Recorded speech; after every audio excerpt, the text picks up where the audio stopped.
Hello and welcome to Unacademy IAS English, a one-stop destination for the English medium civil services aspirants. Welcome to a special marathon session on all the conflicts that have been in the news over the last 3 years. See, all wars are a tragedy that man brings upon mankind.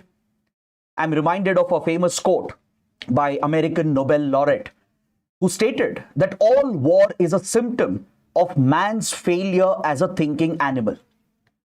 This profound statement not only brings out the death, destruction, and pain associated with wars, but it also highlights the failure of humans to prevent and avoid conflicts by applying basic common sense and by showing kindness. Throughout history, the world has been ravaged with wars and conflicts, and yet these tragedies continue to occur because there are few vested interests who stand to benefit from wars and conflicts. There could be certain states, governments, which have an interest in furthering wars and conflicts. There could be the military-industrial complex, which could profit from wars, or certain non-state actors who are pushing their interests through wars and conflicts. Now, I'm mentioning this because today our world is consumed by numerous conflicts in different regions, in different parts of the world. In this marathon session, we'll try to shed some light on all these tragic events and we'll get some deep insight. Because as a civil service aspirant, you need to be updated on the global conflicts that are occurring around us. Each and every conflict will have an impact on India.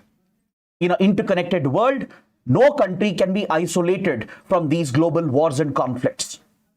Just look at the data which I have added on your screen. According to ACLED, which is a think tank that focuses on wars and conflicts, right now the world is affected by more than 50 major conflicts that are occurring in different parts of the world. The data shows that 1 out of 8 humans are exposed in some way or the other to armed conflicts.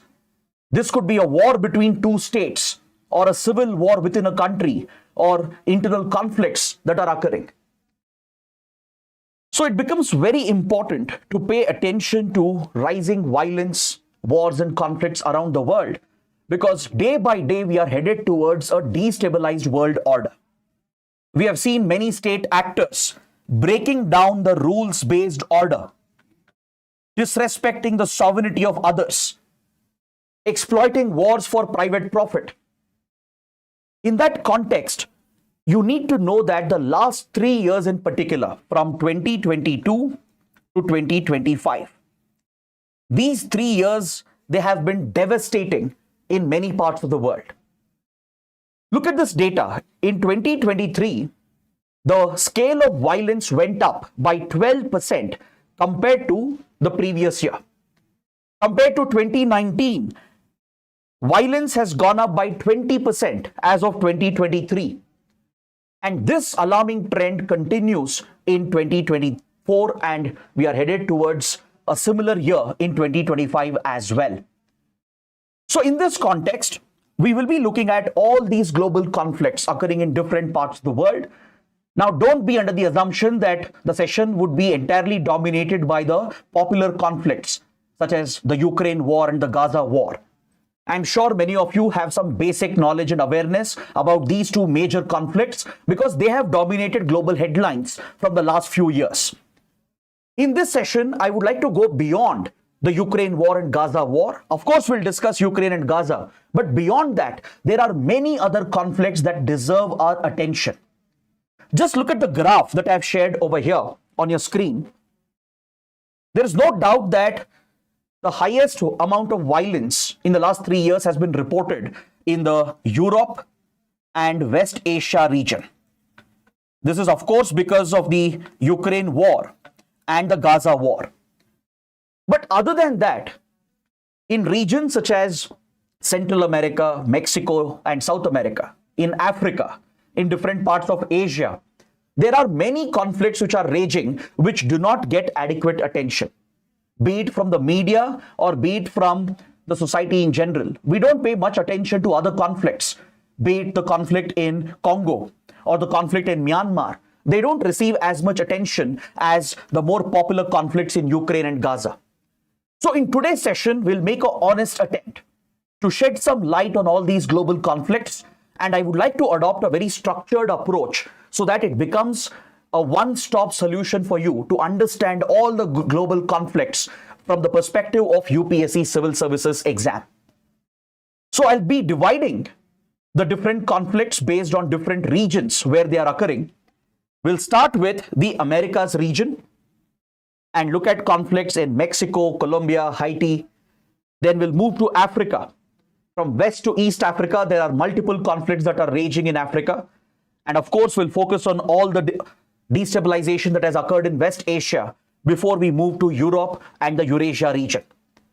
Finally, we'll come towards India's own neighborhood, South Asia, and we'll also look at few tensions which are emerging in Southeast Asia and East Asia region, which also have the potential to turn into a major war or a conflict. So this is what we are going to do in today's session over the next few hours. Now, how will this session help you? If you're a civil services aspirant, how can you benefit from this? See, I want to make this very clear at the start because all of you are investing a good 2 to 3 hours on this class. So I want you to know at the very beginning, what can you gain from attending or watching this session? This session will give you a deeper understanding of these ongoing conflicts, and I'll try to bring in some unique insights, analysis, which is very much needed for civil services examination. In prelims, we do get a lot of map-based questions, depending on the locations which are in news because of wars and conflicts. UPSC has a history of asking such questions. A lot of current affairs-based questions will also come up related to wars and conflicts. So today's session will help you answer these questions, be it in 2025 or even in 2026. In mains, when questions come up in GS paper 2 under international relations or under security under GS paper 3, or let's say there is an essay topic related to ongoing wars and conflicts, you can use the analysis that we'll carry out today directly in your answers, which will help in your answer writing abilities. Then finally, in the interview as well, the UPSC panel focuses on ongoing conflicts and they pose very tough ethical, moral questions. And I think today's session will help you in answering these questions by applying your own critical analysis. So the idea of today's session is not just to cover some basic facts. Facts are anyways easily available for all of you. The idea is to cover those facts along with the critical analysis to help you develop your own views and thoughts about these conflicts. And by attending the session, you'll also get a detailed PPT with all the important maps and key points. Now, how can you access this PPT? After the session ends, I'll be sharing the PDF on my Telegram channel. So scan the QR code, join my Telegram channel. As soon as the session gets over, I'll be sharing the annotated PDF. So with this, let's get started. But before we start, I have a very important announcement, especially for 2026 aspirants. Unacademy is providing the IAS courses at the cheapest prices with the highest ever discount. You can avail a flat 60% discount on our IAS courses, and this is a limited time offer. The course or the subscription is available at just $22,999 for a 15-month subscription. This will give you access to all the live lectures, including the recorded classes by our top educators, along with the study material, the test series, and mentorship and doubt resolution sessions. Now, how can you avail this offer? All you have to do is click on the link, the subscription link provided in the video description box, and enter the code IAS English. So don't forget, to avail this offer, you have to enter the code IAS English, because I was going through comments on the previous videos. Many students were asking that I'm not able to see the discounted price. That's because you have to enter the code IAS English when you're about to subscribe in order to get the flat 60% off. So with this, let's get started with today's discussion. But before we begin, I have one small request. If you guys are benefiting from our sessions, the only thing we ask from you is to show some love through likes, comments, and don't forget to subscribe to our channel and share these videos with other aspirants as well. So do ensure you do that, and that would keep us motivated to keep doing better and to bring out more such videos for you. So let's start with the Americas region, covering North America, Central America, and South America, and pay attention to some of the raging conflicts in this region. I'll be starting with Mexico. Some of you might be surprised regarding Mexico facing conflicts. Mexico is not facing any external war, but internally, Mexico faces large-scale destabilization, and this has been an ongoing crisis in Mexico from many, many years. So Mexico's problem is largely internal. Data indicates that over the last few decades, each year thousands of people are losing their lives in Mexico, and Mexico has become one of the most dangerous countries in the world. Especially certain parts of Mexico are consumed by large-scale violence. According to the ACLED report, which I was referring to, and the Global Conflict Index, every year in Mexico, 30,000 people are getting killed since 2018. Just look at the humanitarian tragedy that's occurring in Mexico. So what is the root cause? Why is this happening? In which parts of Mexico are we seeing this crisis? That is what we need to learn from a quick discussion and a detailed analysis. Mexico is primarily affected by gang violence led by criminal cartels, drug cartels. And there is also the involvement of the Mexican state in committing human rights abuses. For many years, Mexico has been a victim of organized crime, which has flourished in the country and also across the Americas region, especially from Mexico to Central America to South America. Organized crime has been a serious threat since the 1980s.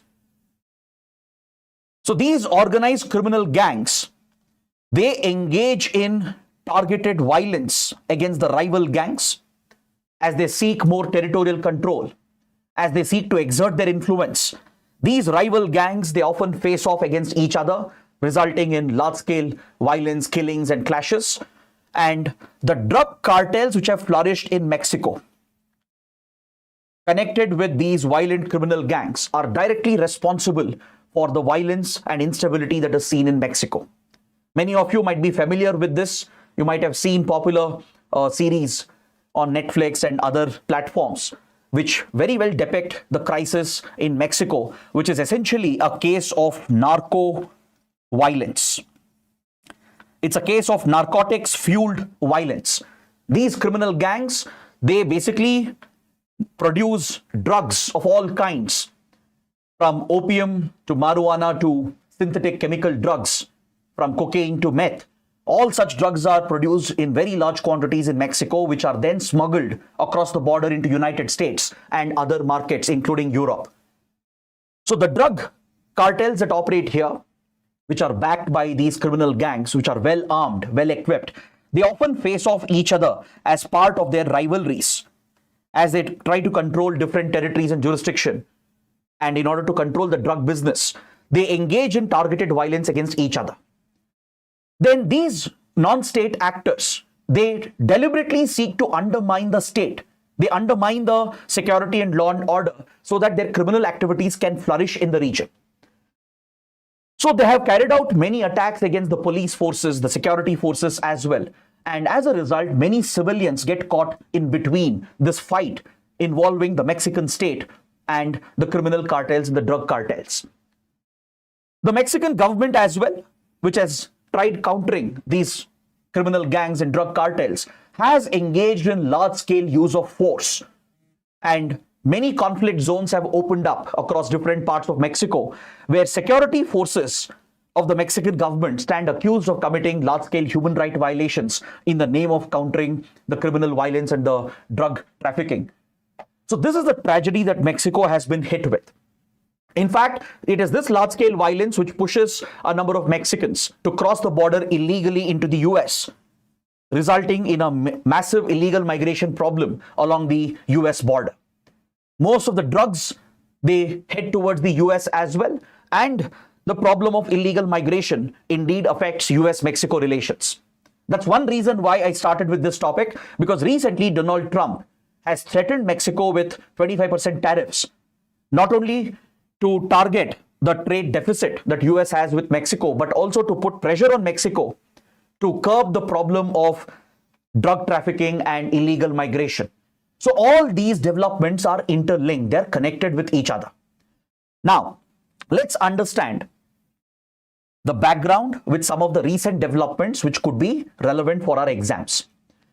So Mexico's drug problem and the criminal gang violence goes back to 1980s, as I pointed out. Especially in some parts of Mexico, a few drug cartels started flourishing. And by 1990s, Mexico emerged as one of the biggest drug producers in the world. From Mexico to Colombia, this entire belt in the Americas region has become a narco-terror region. Just like we have the Golden Crescent region next to India, covering Afghanistan, Pakistan, and Iran. Then the Golden Triangle, which we have to the east of India, covering Myanmar, Thailand, and Laos and Cambodia. These are some of the major hubs of drug production and drug trafficking and organized crime. Similarly, in the Americas region, from Mexico to Colombia, you have a narco-terror ring which operates, that is involved in such criminal violence, drug production, drug trafficking, and other illicit illegal activities that derails and threatens the security situation in this region. Some of you might be familiar with notorious, infamous Mexican drug leaders such as El Chapo from the Sinaloa cartel, who wreaked violence across Mexico in his bid to control the drug trade. Eventually, El Chapo was arrested. Now he has been extradited to the US, where he is a wanted criminal. Last year, there was another big development. El Mayo, another drug kingpin, was running the trafficking network in Mexico, primarily from the Sinaloa cartel, was also arrested in the United States. So these are some recent developments which makes the topic very important. So the primary reason why these cartels fight against each other is because they are fighting for territorial control and access to markets where they can smuggle the contraband. So let me show you some places in Mexico which can be important for the exam. So please pay attention to these maps. As much as possible, I have tried using high-resolution maps so you can clearly see and identify these locations. Because if at all UPSC asks a prelims question, a map-based question, you should be in a position to answer them. So in Mexico, the biggest hub of drug production, drug trafficking is this province over here that faces the Pacific Ocean. It's the Sinaloa province. The drug cartels operating here are often referred to as the Sinaloa cartel. Apart from Sinaloa, then you also have regions such as the Chiapas region over here, bordering Central America, and the Tabasco region over here. So these are three regions which have been in the news in the last 3 years for large-scale criminal violence and drug-related violent incidents, which has destabilized Mexico, resulting in thousands of deaths every year. Just look at the data over here, how violence in Sinaloa has escalated, especially after El Chapo, El Mayo were taken down by the American authorities. There has been a new fighting which has broken out between the rival gangs and the leaders. They are trying to cement their position and retain their territorial control over the drug production in the region. So this has significantly increased the violence, and even in other parts of Mexico, especially along the US border, just across California and Texas, there are regions which are seriously affected by violence in Mexico, and there is a direct link that exists with illegal migration that affects the United States. It's across this border that illegal migrants cross over into the US. A lot of these migrants are Mexican citizens who are trying to flee the conflict zone. They're trying to escape the instability, trying to find a better life. Of course, illegal migrants from around the world as well, they try to sneak into US through this route, through the South American, Central America, Mexico route.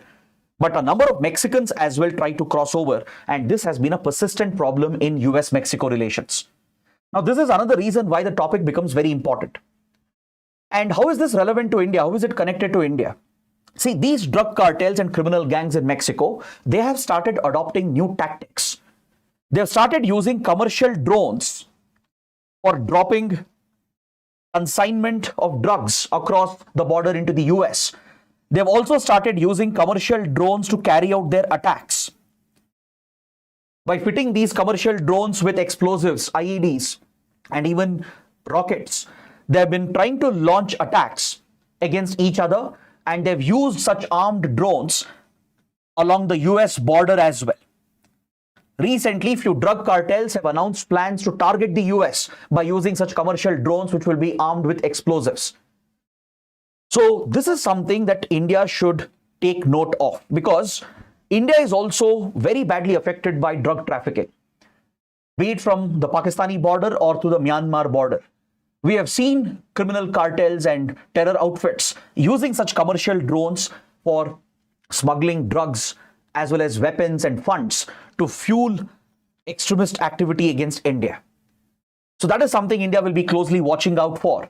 And finally, the topic is very relevant, very important because of the clash that has broken out between US and Mexico.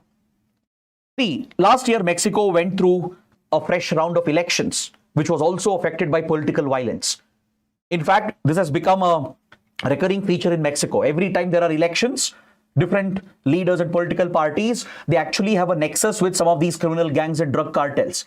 They use one against the other, and each election cycle results in large-scale violence.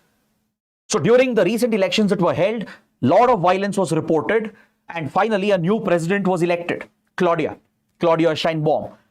And after Donald Trump was re-elected and assumed office as the president, Donald Trump has already unleashed a war of sorts against Mexico. Donald Trump's administration has not only started mass deportations of illegal migrants, but Trump has threatened a trade war with 25% tariffs against Mexico. This is not only to address the trade deficit that US has with Mexico, but also to pressurize Mexico to deal with these security problems, to plug the illegal migration and the mass trafficking of drugs, which is affecting America's economy and America's security. So in that context as well, the topic becomes very important and very relevant for our exams. So I hope this is clear. Now let's move on to the next conflict, which is in Colombia. So whatever we studied in Mexico, almost the same applies in Colombia as well. Now, where is Colombia located? Colombia is a South American country. As I told you, Colombia is very much part of this narco-terror region that stretches from Mexico to South America. Even before Mexico became a hub of drug production and drug trafficking, it was Colombia where it all began. Again, those who are fans of these documentaries and web series like Narcos, they would be very familiar with the Colombian drug cartels and how they later built connections with the Mexican cartels and turned this entire region in the Americas into a major hub of drug production and drug trafficking. So in Colombia as well, large-scale violence has been reported in the recent months, and there are every signs that the violence might even escalate. This is again largely due to the drug cartels, criminal gangs that are operating in Colombia. And there's also a brutal political history with regard to Colombia. Since 1960s, Colombia has been affected by multiple communist insurgencies.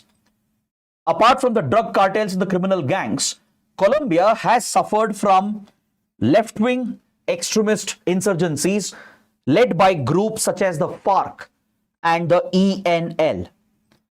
So please remember the names of these extremist outfits based out of Colombia. These are left-wing extremist communist militant outfits.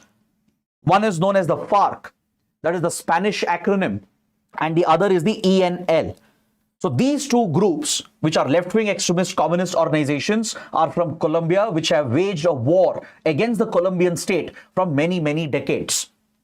When Colombia became an American ally during the Cold War period, that is when these communist rebel groups were born with Soviet funding. It was basically a result of the covert proxy war between US and Soviet Union.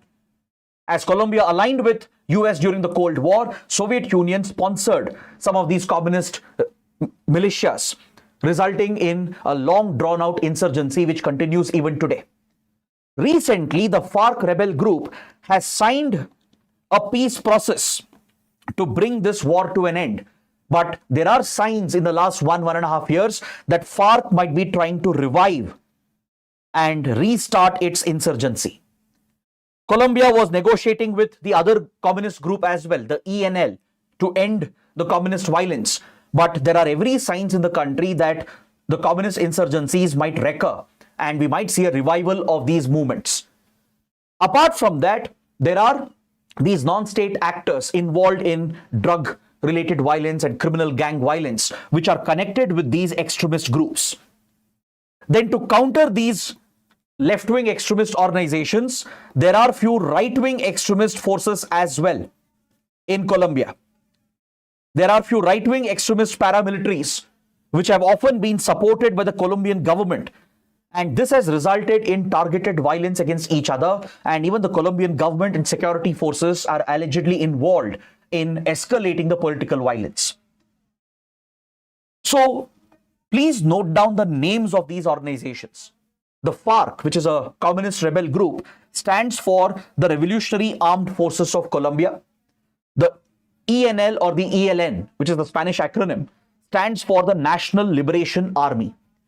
These are the two major left-wing extremist militias which have destabilized Colombia from many decades, from 1960s.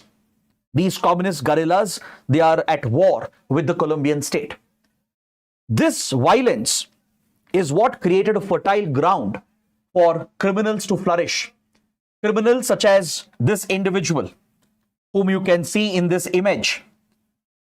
I'm sure many of you would be able to recognize him, Pablo Escobar, who would establish and run the notorious Colombian drug cartels. Now look at the map here. I'll be pointing out some regions which are very important. Can you see Medellin and Cali? These are the two major regions in Colombia where the drug cartels are operating from. One is called the Medellin cartel, the other is the Cali cartel. And also in other parts of the country, there are major regions where drugs are grown and produced. From opium to marijuana to various dangerous chemical synthetic drugs, from cocaine to meth to LSD, all such dangerous drugs are produced in Colombia and eventually trafficked through Central America into Mexico and then into United States and also into Europe. So the drug production and trafficking in Colombia and Central America is linked with the drug-related activities in Mexico. That's why I said this entire region is a narco-terror hub. Please understand, organized crime, such as these criminal gangs and drug cartels, they're often connected with terrorist groups and insurgent outfits as well. So groups like FARC and ELN have benefited from the drug trafficking. It has been a part of their revenue generation to sustain their extremist activities. Even the right-wing paramilitaries, which have taken root in Colombia, have relied on drug trafficking as well. And there are reports of collusion between government officials, political leaders with these extremist groups and drug cartels. So this has made Colombia very vulnerable for large-scale violence, and over the last few years, the violence has started escalating again. In 2016, the Colombian government had struck a deal with the FARC rebel group. It appeared that the war is going to end. There is a peace process going on with ELN. But due to recent developments, these groups are trying to revive themselves, and we might see an escalation and continuation of the violence. Then Colombia is also in the news because of the conflict that Donald Trump has triggered after coming to power. Because Colombia is also a source of illegal migration. US has a trade deficit with Colombia as well. And Colombia is the primary source of drugs that enter the United States. So Donald Trump has threatened Colombia. He started mass deportations, and he threatened Colombia as well with tariffs and forced Colombia to accept the initial batch of illegal migrants who were mass deported.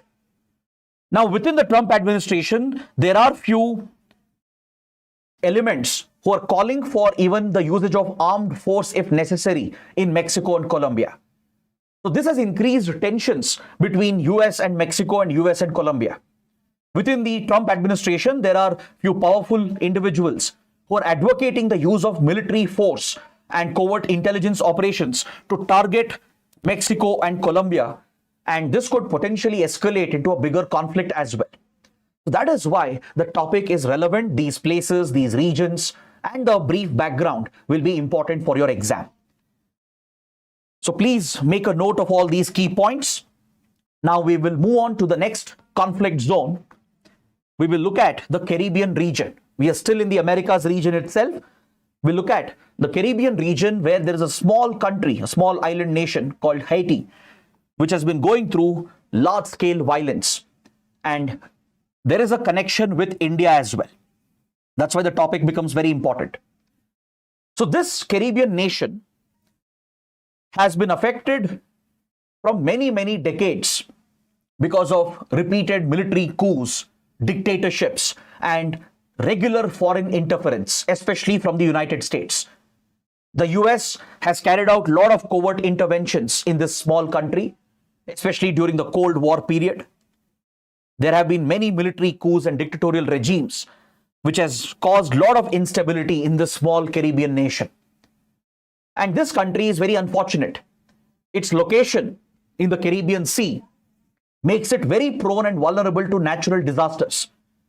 It sits on an active tectonic zone, so it's very prone to high-intensity earthquakes. In the last 2 decades itself, Haiti has been hit by multiple mega earthquakes, which has caused large-scale destruction and loss of lives.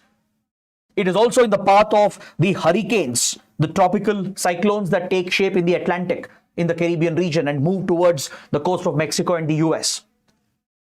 So this country has been hit by many Category 4 hurricanes, which has brought widespread destruction and devastation. And as a result, the country is very poor, extremely backward. The government has weakened. The government never had control over the law and order situation. So all these factors combined have led to a dangerous, alarming situation in this country where many criminal organizations have taken up arms and they engage in large-scale violence. Especially in the last 1.5 years, we have seen serious escalation in criminal violence where killings, lootings are a day-to-day phenomena in this country. In fact, when violence escalated in early 2000, a UN peacekeeping mission was deployed. The UN stabilization mission in Haiti was deployed. It was a 13-year peacekeeping mission led by the UN.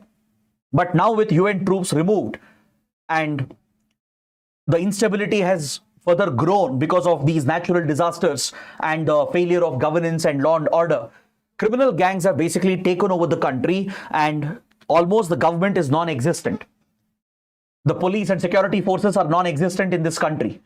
Now it's become a country ruled by the criminal gangs, the mafias, which are engaging in large-scale killings and lootings and targeted violence, which has decimated this country. So let's see, where is this country located? Let's identify this on a map. You're looking at the Atlantic Ocean over here in the Caribbean Sea. You can see the Gulf of Mexico, which was recently renamed by Donald Trump as the Gulf of America. So between these important geographical locations, we have this Caribbean nation called Haiti, surrounded by Cuba, Jamaica, and other countries of the West Indies region. It's also bound by Dominican Republic over here and Puerto Rico on the other side. So the capital is Port-au-Prince, and the US is one of the most influential powers in this region. There has been a large-scale flow of arms into Haiti from South America and Central America, which is fueling the gang violence in this country. The criminal gangs are able to procure advanced weapons, mainly from the criminal cartels and drug cartels operating in the Central America and South America region. So this is a serious security challenge present here. The conflict here is leading to the deaths of thousands of people every year, and many Indians were also affected. You might be wondering, what are Indians doing in such a country which is so far away from India? I'll come to that point in a short while. But before that, look at the Global Conflict Index, which rates Haiti as one of the most dangerous countries. For civilians, it is one of the most dangerous countries to visit or even to stay and reside in this country. Now, Indians, the Indian community, can be found in large numbers in this region, in the Caribbean region, because since the British era, a number of Indians were transported here as part of the indentured labor system to work in British colonies, to maintain their plantation crops, and to provide cheap labor for British enterprises. Thousands and thousands of Indian families were forcefully transported, abused and exploited in British colonies under the indentured labor system. And as a result, a number of descendants of Indians are found across the Caribbean region. So if you're a cricket fan, if you're a fan of the West Indies cricket team, you might recall the names of famous cricketers like Shivnarayan Chandrapal, for example, right? It sounds like an Indian name, right? And that's primarily because there's a very large Indian community, a strong Indian diaspora present across this region. So there are a number of Indians who were working in Haiti as well. So when last year, the fresh violence and crisis broke out, many Indians were trapped. Indians as in members of the Indian community were trapped in this country. So immediately the Modi government launched a rescue mission. We launched an evacuation mission called Operation Indravati, which can be very important for your prelims. So India used its influence in the region and we managed to rescue the Indians who were trapped in Haiti. So this mission, this evacuation mission was called Operation Indravati. Clear? So with this, we complete our discussion on the Americas region. Now let's move towards Africa. As you all know, Africa suffers from multiple conflicts, be it in North Africa, West Africa, East Africa, or even in Central Africa. Across Africa, there are numerous conflicts that are going on, but I will selectively pick the most important ones which are relevant for the exam. I would like to start my discussion on Africa by first looking at the West Africa region. In the West Africa region, countries such as Mali, Burkina Faso, Niger, Nigeria, they have been consumed by terrorism and large-scale destabilization, which has turned this entire region of West Africa into a hot zone, into a conflict zone. Now, if you look at the map here, this map is showing you a region known as the African Sahel, the Sahel region. The Sahel region is located to the north of the Saharan belt, the sub-Saharan region, stretching from the Atlantic Ocean to the Red Sea. This entire region that you see in Africa, basically it's sandwiched between North Africa, West Africa, and East Africa. This whole belt, the sub-Saharan belt as we call it, that stretches from Mauritania to Eritrea. This region is referred to as the African Sahel. It's one of the most volatile, destabilized regions in the world. Now, within the African Sahel, almost each and every country is going through some sort of war or conflict. Later, we will be talking about the crisis in Sudan. We'll discuss this in detail. We will talk about the West African region first. We will have a separate discussion on the crisis in Nigeria. But first, let me start with the recent problems that have been reported in Mali, Niger, and Burkina Faso. These three West African countries are facing an almost existential crisis. And the crisis here has spread to other West African states like Senegal, Mauritania. They're all affected by terrorism and repeated military coups, which has brought only death and destruction into this region. So West Africa happens to be one of the most backward regions in Africa, and India has some major interests in Africa. Because see, don't forget, Africa is the land of resources. India would like to get hold of the precious resources, the natural resources of Africa, from uranium to gold to hydrocarbon reserves. and of course the African land, which is very much needed for fulfilling the food security needs of the world. Africa is absolutely crucial for the global economy. India has a historic civilizational relationship with Africa, and we also have a strong Indian community across African countries. Now, if I take only West Africa, there are a number of Indians residing and working in African nations. For example, look at Nigeria over here. Nigeria faces the Gulf of Guinea, which is another problematic region. So in this country, there are a number of Indians, thousands of them. Since 1960s, Indian teachers, Indian doctors moved in large numbers to Nigeria as Nigeria needed help in healthcare and education. There were plenty of opportunities available for India's teachers and doctors. Many of them moved and settled in Nigeria, and even today you find a strong Indian diaspora in Nigeria. From Senegal to Burkina Faso to Niger, you find a decent sized Indian community present. There are many Indian companies operating in West Africa, investing in African nations. See, traditionally, East Africa, Southern Africa have been more closer to India given the geographical proximity, because we are just separated from the Indian Ocean. The Indian Ocean marks the divide between India and East and South Africa. When I say South Africa, I'm referring to southern parts of Africa. Not just the country of South Africa, I'm referring to the entire Southern Africa region. So traditionally, Eastern Africa, Southern Africa have been much closer to us because since centuries, we have had a trading relationship and a cultural relationship with this part of Africa. So from many centuries, since ancient times, in fact, Indian traders, merchants have had a trading relationship, maintaining a close cultural relationship with Africa. For example, if let's say you go to countries like Kenya, Tanzania, or South Africa, you find a very strong Indian presence and an Indian influence, from food to the commodities that are traded to the culture that you find here. You find a big Indian presence and an Indian imprint.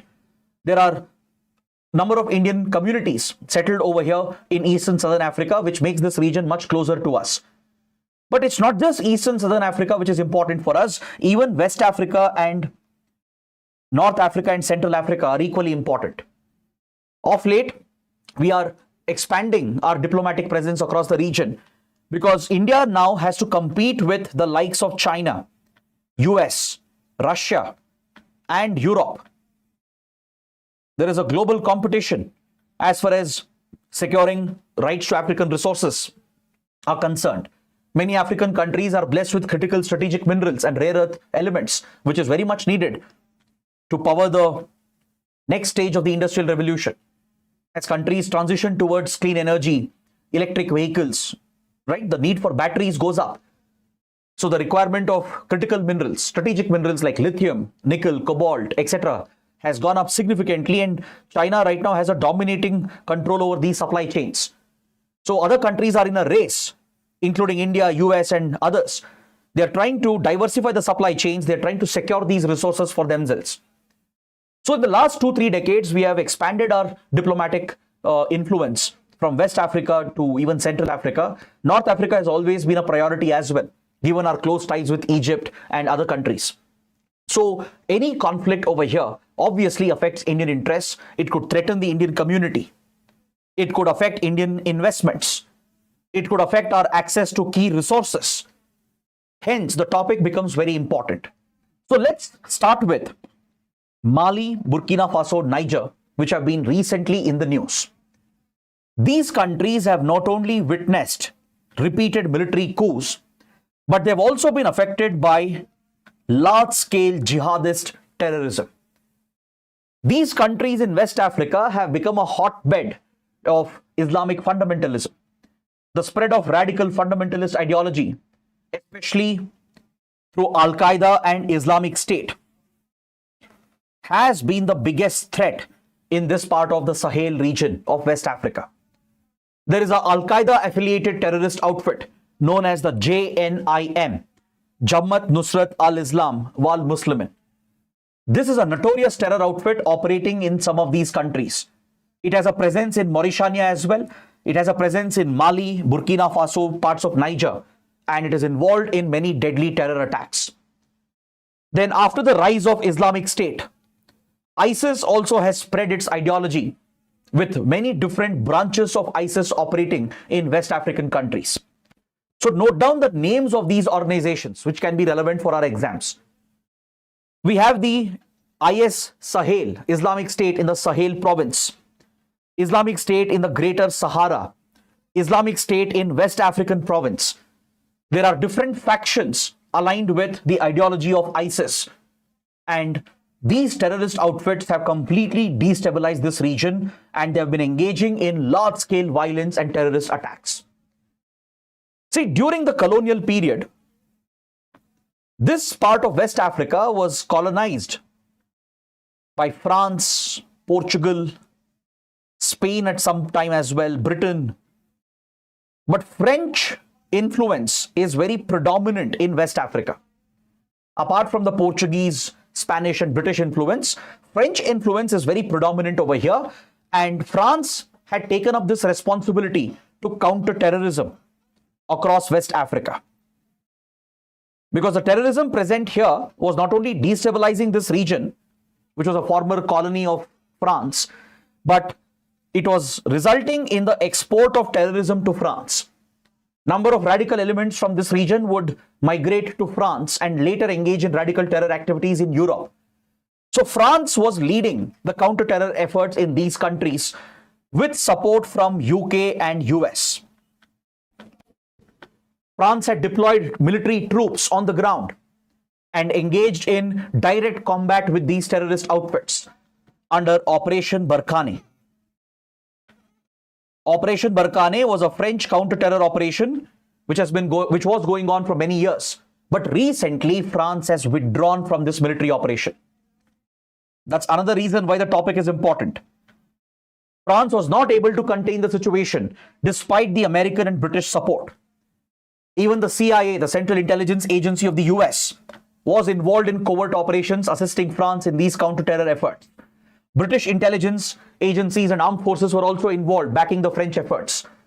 Despite the coalition of France, UK and US, they could not curb the terror activities, and recently France has shut down Operation Barkhane and withdrawn from these military operations. That tells you a lot about the conflict in this region.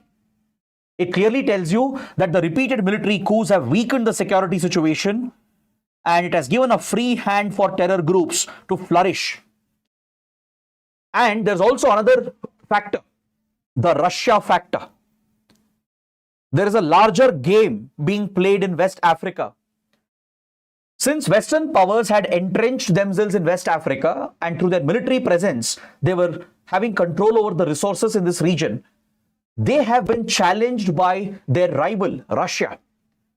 In recent years, private mercenaries from Russia, such as those from the former Wagner Group, the Wagner Group of Russia was a private mercenary force, very closely linked with Russian leader Vladimir Putin. Recently, Wagner Group has been disbanded, but it has assumed a new form. But many Russian mercenaries, Russian private soldiers are fighting here under the flag of a Russian private defense company. And Russia has been siding with dictators in the name of countering terrorism. In order to help these governments, which are dictatorial regimes, to help these armed forces and the dictatorial leaders, Russia has brought military support, provided funds, and deployed private mercenaries from Wagner Group in the name of counter-terrorism. So while countering terrorism, Russian private mercenaries have gained ground, and they managed to even push out the Western presence. One of the reasons why France withdrew was because the conflict was escalating because of the Russian interference, where Russia was siding with the governments of Mali, Burkina Faso and Niger, backing the dictators and the coups present here and escalating the violence in this region. That led France to withdraw from the conflict itself. And today, there are reports that Russian companies are gaining access to the strategic minerals, the resources present in these countries. In fact, because of the crisis, these three countries were removed from a regional group known as the ECOWAS. There is an economic community, a regional economic grouping known as ECOWAS, the Economic Community of West African States. This group boycotted these three countries because of the military coups and the violation of human rights. So Russia has managed to strengthen its presence and influence, and these three countries have left the grouping known as ECOWAS, and it has further pushed this entire region into a crisis and into a prolonged conflict. So the escalation of terrorism here is indeed a global threat. You can't assume that this is a faraway conflict which is far removed from India, because these terror groups affiliated with Al-Qaeda, ISIS, they do have global connections. They have links with Al-Qaeda branches in West Asia and South Asia and beyond. They would have links with ISIS affiliated branches in India's neighborhood. So these groups are also adopting new techniques of carrying out terror attacks.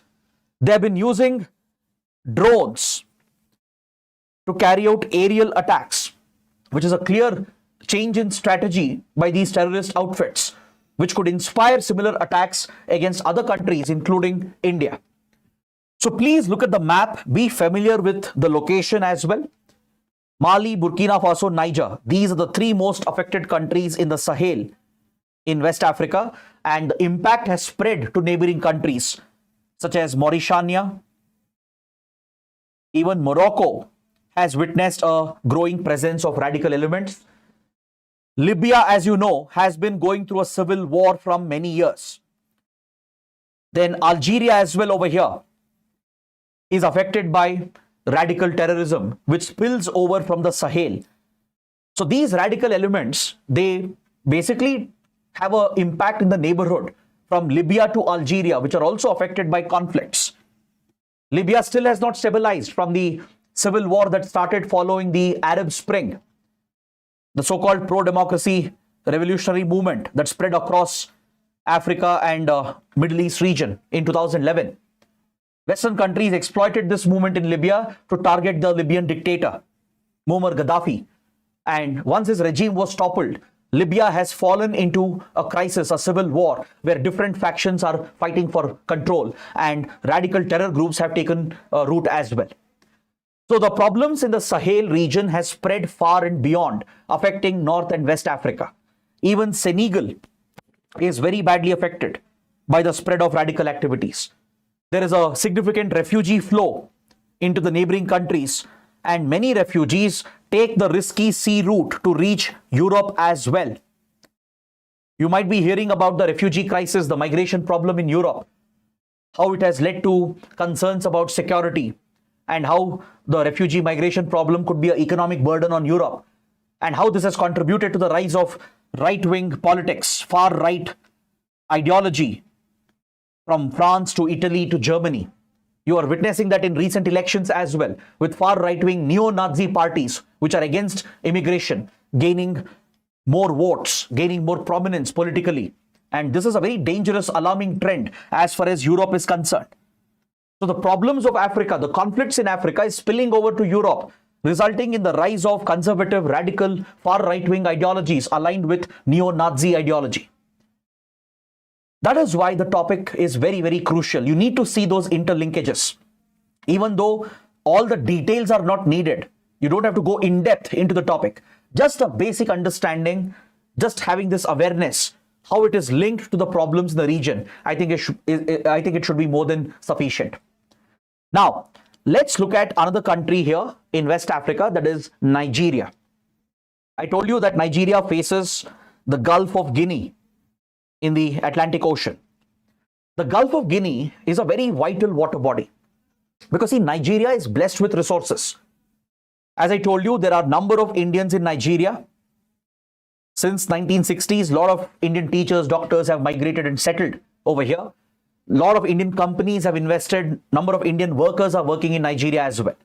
Plus, Nigeria has resources from oil and gas. Nigeria is a hydrocarbon supplier, oil supplier to India. And it has many other precious resources which is sought by India. So the trade through Gulf of Guinea is affected by piracy and organized crime, which is very rampant in Gulf of Guinea. Since most of the West African countries are affected and destabilized by conflicts, it has weakened the security situation. Maritime security is not very strong in Gulf of Guinea and this part of the Atlantic Ocean. So as a result, many organized cartels, including drug traffickers, arms traffickers, have thrived, and piracy is quite common as these pirates attack commercial ships, which has threatened shipping and trade from Nigeria to rest of the world. So this affects India-Nigeria trade relations as well. That is why the region is very important. The developments around Nigeria is very significant. And this is not the only security threat faced by Nigeria. Nigeria is not only affected by organized crime and piracy in Gulf of Guinea, it is also very badly affected by radical terrorism led by a notorious terrorist group known as Boko Haram. Those who read newspapers regularly, I am sure you would have come across the name of this terrorist organization known as Boko Haram. Boko Haram is affiliated with Al-Qaeda. It's a Al-Qaeda affiliated terrorist organization which has recently shifted its allegiance to the Islamic State. Though it was rooted in Al-Qaeda's ideology, now it has shifted allegiance to the even more radical ideology of ISIS or Islamic State. So this is a notorious terrorist outfit operating in Nigeria, especially in the northeastern part of Nigeria. In the northeastern part of Nigeria, this terror outfit known as Boko Haram is responsible for major terror attacks, and the conflict has spilled over into neighboring countries, affecting Niger, Chad, and Cameroon. Thousands of people have been displaced. Many civilians have been killed, injured in this conflict. You might have read reports about a terrorist group in Africa which targets school-going children, especially the girl child. Because this outfit, which believes in radical jihadist ideology, it doesn't support women education. It has targeted schools, it has kidnapped school-going girls, and it has tried enforcing the rigid Sharia. So in northeast Nigeria, there is a major security threat posed through Boko Haram, and recently India and Nigeria have signed important agreements in the field of security. That's why the topic becomes even more important. Last year in 2024, Prime Minister Modi carried out a historic visit to Nigeria to step up our economic relations, our cultural and trade relations, along with our strategic and security relations. Because don't forget, Nigeria is one of the largest economies in Africa. So India and Nigeria have signed key agreements in the field of maritime security, because Indian Navy has considerable expertise in countering piracy, in tackling organized crime in the high seas of the Indian Ocean. We can share that expertise with Nigeria, conduct joint exercises, maybe even joint operations if necessary, to stabilize the Gulf of Guinea, to deal with piracy and organized crime. We have signed a maritime security agreement. The Indian Navy will be working with Nigeria's armed forces. This might even involve sale of weapons and military hardware from India, along with training exercises and joint operations. We have signed a separate agreement on counterterrorism to bring our intelligence and counter-terror agencies together, to share intelligence and work together. We have signed a separate counter-terrorism agreement with Nigeria. So this was just last year, recent development. So that makes it very important for your exams. So the conflict you see in West Africa across the Sahel is one of the deadliest conflicts which is going on today. There is clear foreign involvement. There has been external interference from global powers, from US to European powers to Russia, and even the regional powers from UAE to Saudi Arabia to Turkey. All these external powers also have been involved, backing one side against the other for their vested interests. And this has aggravated the conflict in West Africa, in the Sahel region. I hope until now all the topics are clear. I hope you guys are following me, understanding all these topics. So we have completed 1 hour of our discussion. We have many more topics to go. As I told you, it's a marathon session. Today, I have chosen 21 conflicts to discuss. Out of the 50 conflicts going on in the world, some of them are very minor, but 21 conflicts are very important. And that's what we are trying to study today.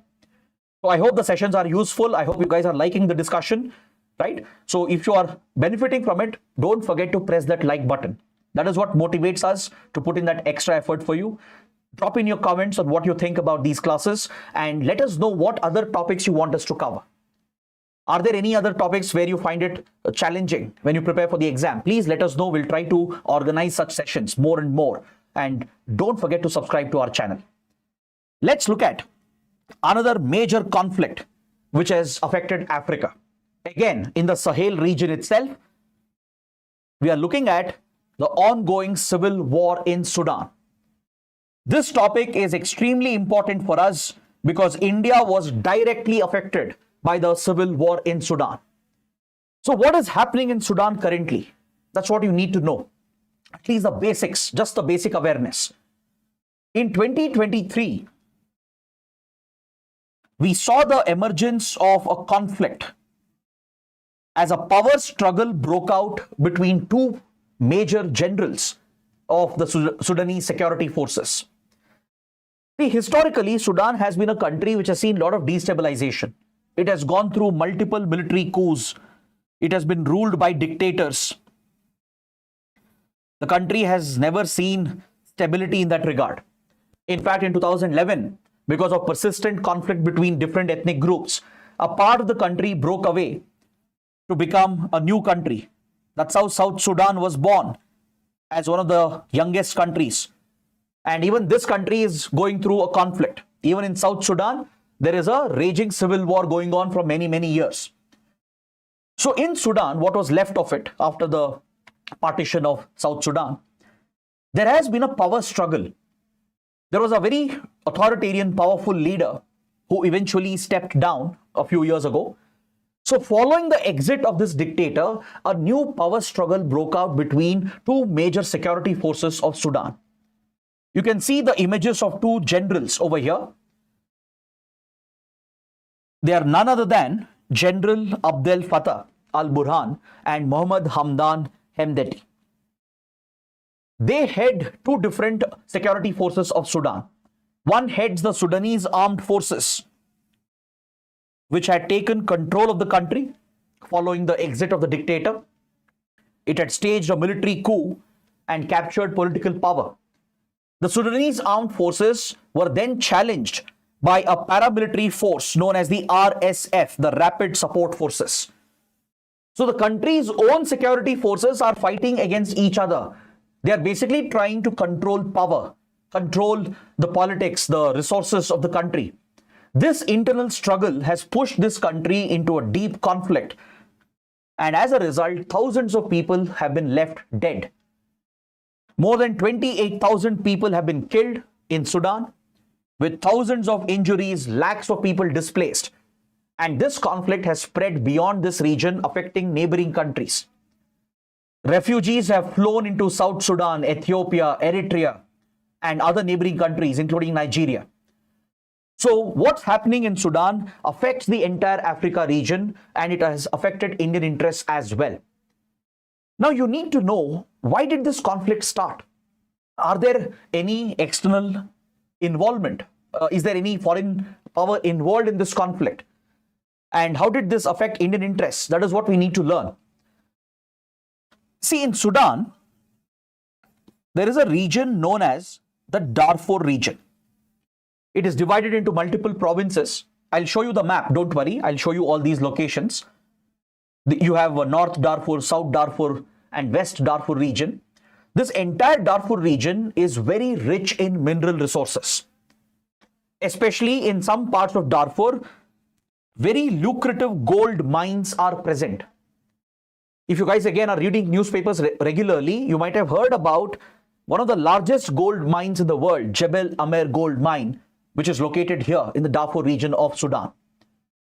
Now the gold which is mined here, guess which country takes control of that, or which country relies on the gold which is mined over here? The largest consumer exporter of gold, United Arab Emirates. The UAE has benefited from the gold reserves of the Darfur region. So there is a clear foreign involvement in the conflict that you are witnessing today. Let me explain what happened in Sudan in very simple and easy words. The Sudanese armed forces, who had staged a coup and they had captured power from the dictator, they were favoring radical Islamist forces. Because across the Sahel region, we have understood by now that Islamic fundamentalism, jihadist activity is quite rampant. It has led to many conflicts across the Sahel region of Africa. So the Sudanese armed forces were in close collaboration with some of the radical jihadist groups in order to gain ethnic superiority. Basically, there are different tribes, ethnic groups in Sudan. To gain control over them, to dominate over them, and to retain political control with the armed forces.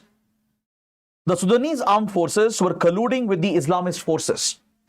Now, the rise of such Islamist terror forces is a threat for regional powers such as UAE. The UAE sees terror groups like Al-Qaeda, ISIS as a threat. The UAE is involved in many covert wars across West Asia, Africa region in order to counter Al-Qaeda and ISIS. So as part of its effort to counter the rise of jihadist outfits, the UAE was funding the RSF, the Rapid Support Forces, a paramilitary militia, which mainly controls the Darfur region where the gold reserves of UAE is also present. Imagine if Sudanese armed forces had control over the country, if they had enabled the rise of Islamist forces, they would have mainly emerged in western part of Sudan, which is closer to the Sahel region. The rise of terrorism would have destroyed the gold mining, which is critical for UAE's economy. So that is the link which is present here. So to prevent the rise of these jihadist outfits and to undermine Sudanese armed forces, UAE started a covert war, sponsoring the RSF, giving them funds, weapons and training to start this war, the civil war against the Sudanese armed forces. So what you're witnessing in Sudan is not an entirely organic conflict. It's largely sponsored. It's largely controlled from the outside. The UAE is the one which is mainly instigating and sponsoring this conflict for fulfilling its own strategic interests. The UAE has two interests. One is purely economic interest to secure access to the gold mines in Darfur. Second is a security interest to counter terrorism, to counter Al-Qaeda, Islamic State, which are seen as a threat by the Emiratis. Is that clear? Now look at the map over here. Please understand the regions which are hit by the conflict. You can see the Khartoum region, the capital region of Sudan, the entire Khartoum region and the areas around it. They have been consumed by this conflict. You can see how the territory has now been controlled by opposing forces. The Sudanese armed forces are in control of some areas, whereas the Rapid Support Forces, the paramilitary which is sponsored by UAE, has gained more control and it is in a superior position in this ongoing conflict. This is where the Nile River passes through, the Blue Nile. You can see the Blue Nile and the White Nile provinces where the Nile River, the mega African river, passes through. And this would be the Darfur region. Can you see here the western part of Sudan? This is where the Darfur region is located, which is rich in gold reserves. And to the south, you have South Sudan, which is also affected by a civil war, which has been going on for many years. This is largely due to the inter-ethnic, inter-tribal rivalries and the power struggle between the security forces and dictators. As a result, even the neighboring country of South Sudan is going through a long-term conflict. So conflicts in each of these African countries spills over into neighboring countries. Like the countries present here, like Eritrea, Ethiopia, they have been affected as well by the conflict in Sudan. Conflict in Nigeria affects these countries. Conflict in Sudan affects Nigeria, Niger and Chad. So this has become the situation in West Africa and the Sahel region. Now, how is this connected to India? Why is it relevant for us? When the conflict broke out in 2023, in May 2023, 5,000 Indians were trapped in Sudan. Most of them were members of a tribe from Karnataka known as the Hakki Pikki tribe. This indigenous tribe from Karnataka and other parts of India as well, they manufacture these herbal medicines, which is a huge market in Africa. They are known for using their traditional indigenous knowledge, extracting medicinal plants from forests. Because see, their traditional profession was catching birds. That's why they're called as Hakki-Pikki tribes. In Kannada, Hakki means bird. It was a bird catching tribe. But since environmental laws prohibit the catching of wild birds, Wildlife Protection Act took away this right, traditional right of the tribe, they switched towards their medicinal knowledge, the traditional medicinal knowledge they had to manufacture herbal medicines. And there is a big market for this in Africa and in some countries. So a lot of members of the tribe are found in many African countries as part of the market that they're trying to create for Hakki-Pikki herbal medicines in Africa. So 5,000 Indians were trapped, majority of them from the Hakki-Pikki tribe in Karnataka. They had to be rescued and evacuated through an evacuation mission known as Operation Kaveri. The Indian Navy, with support from Ministry of External Affairs, Indian Air Force, executed one of the most complex evacuation missions by using our relations with UAE and Saudi Arabia. India is very close to these countries. By using their influence, we managed to gain access in Sudan, and we got the necessary approvals to move our people from different parts of the country, especially from Khartoum, to move them by road towards Port Sudan, which is a strategic port located here facing the Red Sea. So once we managed to move the Indians towards Port Sudan, Indian naval ships which were present in the region were diverted towards Port Sudan. Fortunately for India, there was a naval fleet located at Port Said in Egypt near the Suez Canal, as Indian Navy was participating in a naval exercise with Egypt. So these ships were diverted towards Port Sudan, and from here the Indians were transported to Jeddah in Saudi Arabia, from where they were airlifted to India. Indian Air Force even carried out few daring missions in the midst of the conflict. We landed the C-17 Globemaster transport plane in a conflict zone and rescued many Indians and flew them safely to Jeddah in Saudi Arabia and then back to India.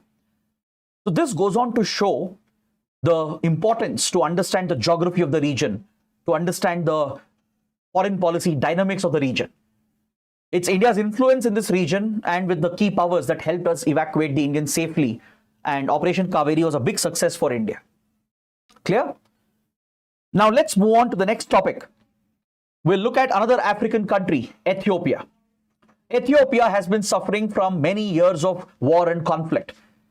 So first, let's look at the map. I'll show you some important regions. Then we'll discuss the conflict, the source, the root cause, what's the current status, and how does it affect the region. So if you look at Ethiopia, which is an important country in east part of Africa, this country has been affected by many years of war, which was initially raging in the Tigray region that you see over here in the northeast part of Ethiopia. See, Addis Ababa is the capital, located in the central part of the country. This is where the Ethiopian government is seated, the central government. Towards the northeast part of Ethiopia, you have this region called the Tigray region, which is home to an ethnic tribe known as the Tigray people. The Tigray people call this region their home. This region has been very much part of Ethiopia. But because of the differences between the Ethiopian government and the Tigray people, insurgency started over here. The Tigray people rebelled against the Ethiopian government few years ago, and they launched an insurgent war, which consumed the country into a deep crisis. This conflict went on from 2020 to 2022. From 2020 to 2022, the Tigray war was fought between the Ethiopian government and the Tigray militants who formed a group known as the TPLF, the Tigrayan People's Liberation Front. Now, this war finally was brought to an end. The Ethiopian government used excessive force in the Tigray region. It was even accused of committing human rights violations because they were looking to liberate the Tigray region to form a separate country. They wanted to break away this region, and they were getting support from neighboring country Eritrea.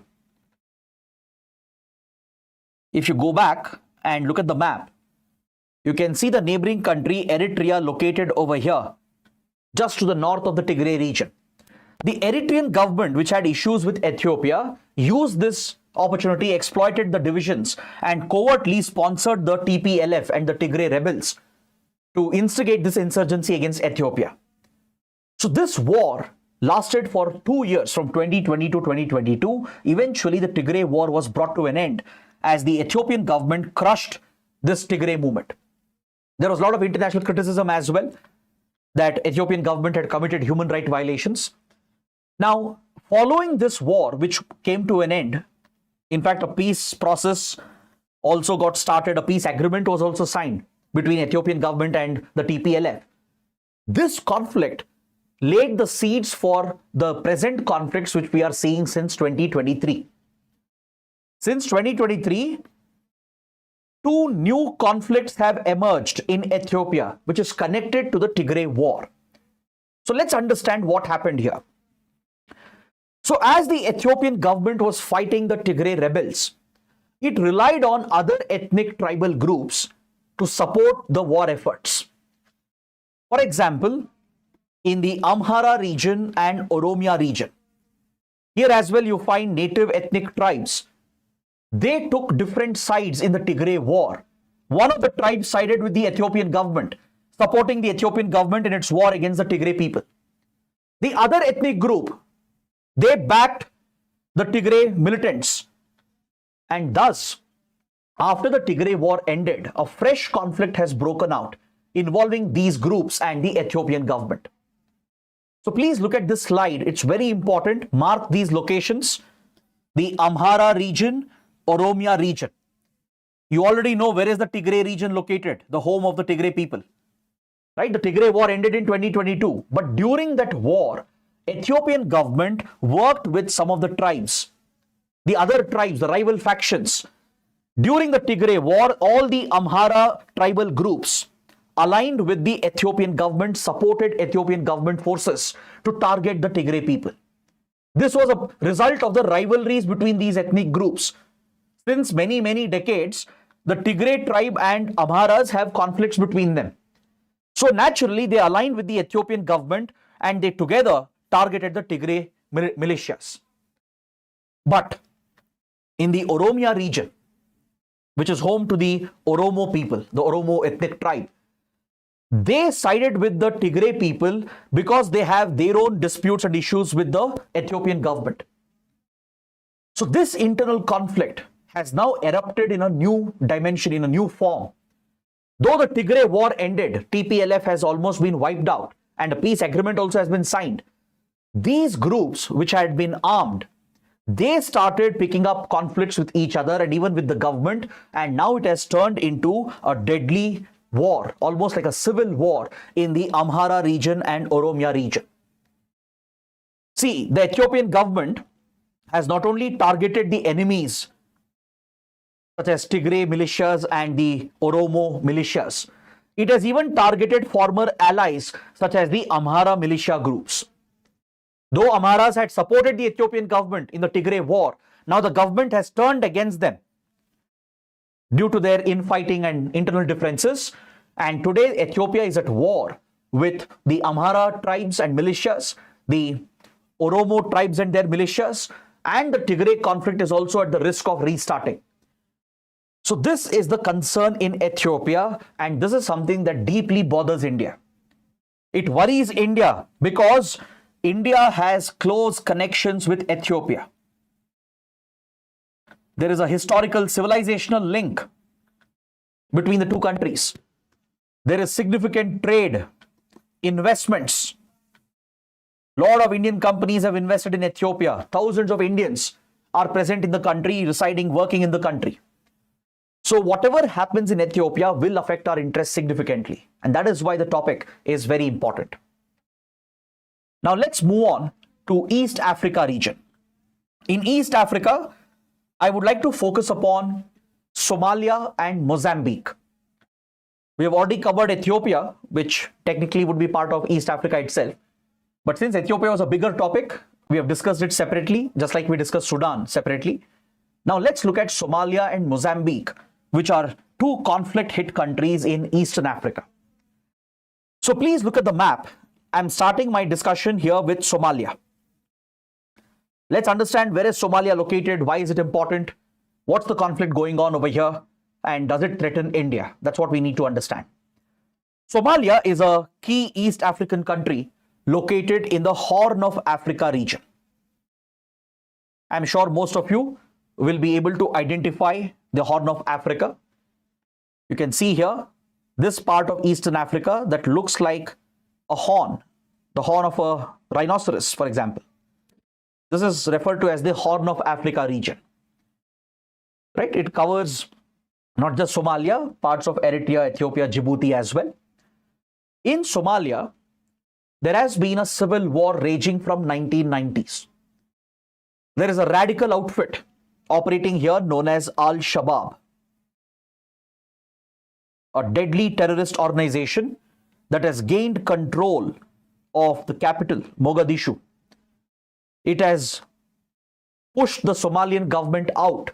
The Somalian government has almost lost control in the country. It is this radical jihadist terror outfit aligned with Al-Qaeda which has gained control in the country since 1992. So since 1992, this terrorist entity called Al-Shabaab has been controlling large parts of Somalia. It has almost toppled the Somalian government. Somalia's government is almost non-existent. There are other local groups which are fighting for a separate country called Somaliland, leading to violence in this region as well. And the infamous Indian Ocean piracy that all of you have heard about. It's carried out primarily by Somalian pirates, as they don't have other livelihood opportunities because the country has been destroyed by 30, 40 years of conflict. And Al-Shabaab, this terrorist outfit linked with Al-Qaeda, controls most of the power and authority in Somalia. It has been using piracy as a way to generate revenue for its terrorist activities. So Somalian piracy is the biggest threat in the Indian Ocean. It has destabilized maritime shipping and the trade and economic interests across the Indian Ocean. Because see, the Gulf of Aden, located here next to Horn of Africa, is a strategic choke point. This leads to the Bab al-Mandeb Strait. You can see over here, this region which I just marked, this narrow opening which links Red Sea over here with Gulf of Aden, which is sandwiched between Djibouti and Yemen. This is nothing but the Bab al-Mandeb Strait. It is a strategic choke point, a maritime choke point that sits on one of the most important sea lanes of communication. This is the preferred trade route, shipping route from Europe to Indian Ocean. India relies heavily on this route because Europe is one of our biggest markets. Much of the trade passes through Gulf of Aden, Bab al-Mandeb Strait, Red Sea, Suez Canal through Egypt and then enters the Mediterranean Sea. This critical shipping route is affected by multiple threats. Near Suez Canal, there is a choke point. The Suez Canal, right, itself is a maritime choke point, which is vulnerable for terror attacks or disruptions. The crisis in Sudan will affect shipping through Red Sea. The crisis in Yemen, which we are going to discuss in a short while, has already affected the movement of ships. And piracy in Somalia has disrupted shipping across Horn of Africa and Bab al-Mandeb Strait. That's why many foreign powers have a military presence in Djibouti. You can see the small African country here, Djibouti, that looks over Bab al-Mandeb. Many foreign powers have a naval presence. US, European countries, Japan, and China. This is where China's first foreign naval base has been set up. So many foreign powers have a military presence here to stabilize the waters, to counter piracy and terrorism. And this is something that worries India. India is heavily dependent on these waters, these critical shipping lanes, and the crisis here will directly affect the Indian economy. It affects our trade opportunities. And don't forget, the terrorism present here, the crime present here can spill over towards the other parts of Indian Ocean, towards Maldives, Lakshadweep, Sri Lanka, and southern parts of India. A terror group like Al-Shabaab could host anti-India terror groups as well. Right? Pakistan is known to have made such attempts in the past to try and link up with Somalian terrorists, create a base for terror groups like Lashkar-e-Toiba. So that does pose a threat for India. So Indian Navy has a constant deployment and a presence. We are very proactive in countering piracy across this region. And the developments in Somalia, the conflict in Somalia is something we closely track. That is why the topic is very important. Now, if you look at the history, the background of Al-Shabaab, it goes all the way back to Afghanistan. There is a direct Afghanistan-Pakistan link with regard to Al-Shabaab. The origin of this terrorist outfit goes back to Soviet-occupied Afghanistan in 1980s. In 1979, USSR had toppled the Afghan regime and invaded the country and captured the country. So during the Cold War, the United States, which was looking to counter USSR, aligned with Pakistan and other allies such as Saudi Arabia to sponsor Afghan Mujahideen to create a insurgency in Afghanistan to counter the occupying Soviet forces and to topple Soviet influence in Afghanistan. So the Americans, Saudi Arabia, Europeans, they started funding money, pumping arms and weapons as well into the hands of Pakistan to radicalize the Afghan Pashtuns, to create Afghan Mujahideen, a local native resistance, and lead an insurgency against the occupying Soviet forces. So as Afghan Mujahideen took root and threw out the Soviet forces by late 80s, the Afghan Mujahideen had become a formidable radical force which attracted foreign terrorists as well.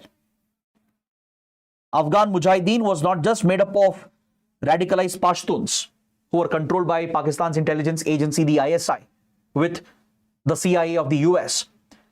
This outfit, the Mujahideen fighters, attracted foreign terrorists as well from Africa, from different parts of Asia. And Somalian radicals also participated in the Mujahideen war in Afghanistan, as they declared this as a religious war against a communist Soviet Union. Many terrorists from around the world had assembled in Afghanistan, and Somalian terrorists were also part of this war. So those who returned from here, those who came back to Somalia after the Mujahideen war in Afghanistan, they founded the initial base, the initial organization which later would become the Al-Shabaab. In late 80s, they brought the radical terror ideology back to Somalia and laid the foundation for the establishment of Al-Shabaab in 1990s. By 1992, Al-Shabaab destroyed the Somalian government, very quickly toppled the regime and took over most of the territory, and today large part of the country is controlled by Al-Shabaab. In fact, there are many popular movies made about the crisis as well. If you have seen popular movies like Black Hawk Down, because many international forces were deployed here to tackle the crisis. Because very soon Al-Shabaab became a global threat. It would align with Al-Qaeda, which was born out of the Afghan Mujahideen.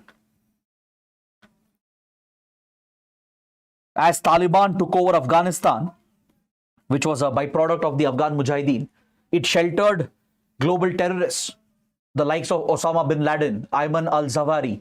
All these global terrorists were sheltered by the Taliban regime, who would establish Afghanistan as the base of Al-Qaeda. And Al-Shabaab would align with Al-Qaeda. And it has been involved in many terrorist activities across East Africa. It not only poses a threat in Somalia and Indian Ocean, it has spread its terrorism to neighboring countries in East Africa as well. Kenya, Tanzania have been affected by Al-Shabaab's terrorist activities. See, before the 9/11 attacks, which was carried out by Al-Qaeda, Al-Qaeda was planning to attack US in different parts of the world. In late 1990s, Al-Qaeda carried out deadly attacks in Kenya and Tanzania, targeting the US embassy in Nairobi and in Tanzania. And this attack was carried out by the local branch of Al-Qaeda, which had links with Al-Shabaab. That's why since many decades, US has been involved in counter-terror efforts in Somalia. It's been trying to counter Al-Shabaab, not just to keep piracy under check, but also to keep the radical terror activities under check. The CIA has conducted many airstrikes, drone strikes essentially, in Somalia, along with covert operations to bring down this terrorist outfit. You might have heard about terror attacks in Kenya, in Nairobi. Recently, just a few months ago, there was a deadly bombing in Kenya, in Nairobi. So this was carried out by terror groups linked with Al-Shabaab. So this is a regional and global concern. That's why there is a joint UN and African Union peacekeeping mission deployed in this country. The United States is parallelly running its counter-terror and military operations. In fact, many countries from Africa have contributed troops, and at one point, Pakistani troops were also deployed here as part of the UN peacekeeping forces. Understood? So since there is a strong Indian community present in Kenya and Tanzania, the activities of Al-Shabaab is a direct threat for India. The repeated attacks this group has carried out in Kenya and Tanzania, it marks a direct threat for India as well, because we have many Indian nationals and members of Indian diaspora community residing in Kenya and Tanzania. So that is why Somalia and the outfit operating here becomes a major concern for us. Now coming to another East African country, Mozambique. Just like Kenya, Tanzania have been affected by terrorism and radicalism that mainly emanates from Somalia. Even this country, Mozambique, is also affected by radicalism and terrorism. Now, Mozambique is very crucial as far as geopolitics is concerned because it borders the Mozambique Channel, which is a critical shipping lane. It's a vital shipping lane located between the east coast of Africa. In this map, you're seeing the east coast of Africa. And on the other side, you have Madagascar, the African island country of Madagascar. So between Mozambique and Madagascar, you have this important shipping lane called the Mozambique Channel. So before the Suez Canal was built, before that, the only connection, the sea connection between Europe and India was across Africa. When Vasco da Gama found the sea route to India, which was later exploited by all the colonial powers, from Portugal to the Dutch, to the French, to the British, they all used this route where they circumnavigate across Africa, take a turn at Cape of Good Hope in South Africa, then they would move towards India through the Mozambique Channel. So this has been a vital shipping lane since many centuries. But this was a longer route. The route from Europe to India, which would circumnavigate Africa and pass through Mozambique Channel, was a very long circuitous route. It would take more time.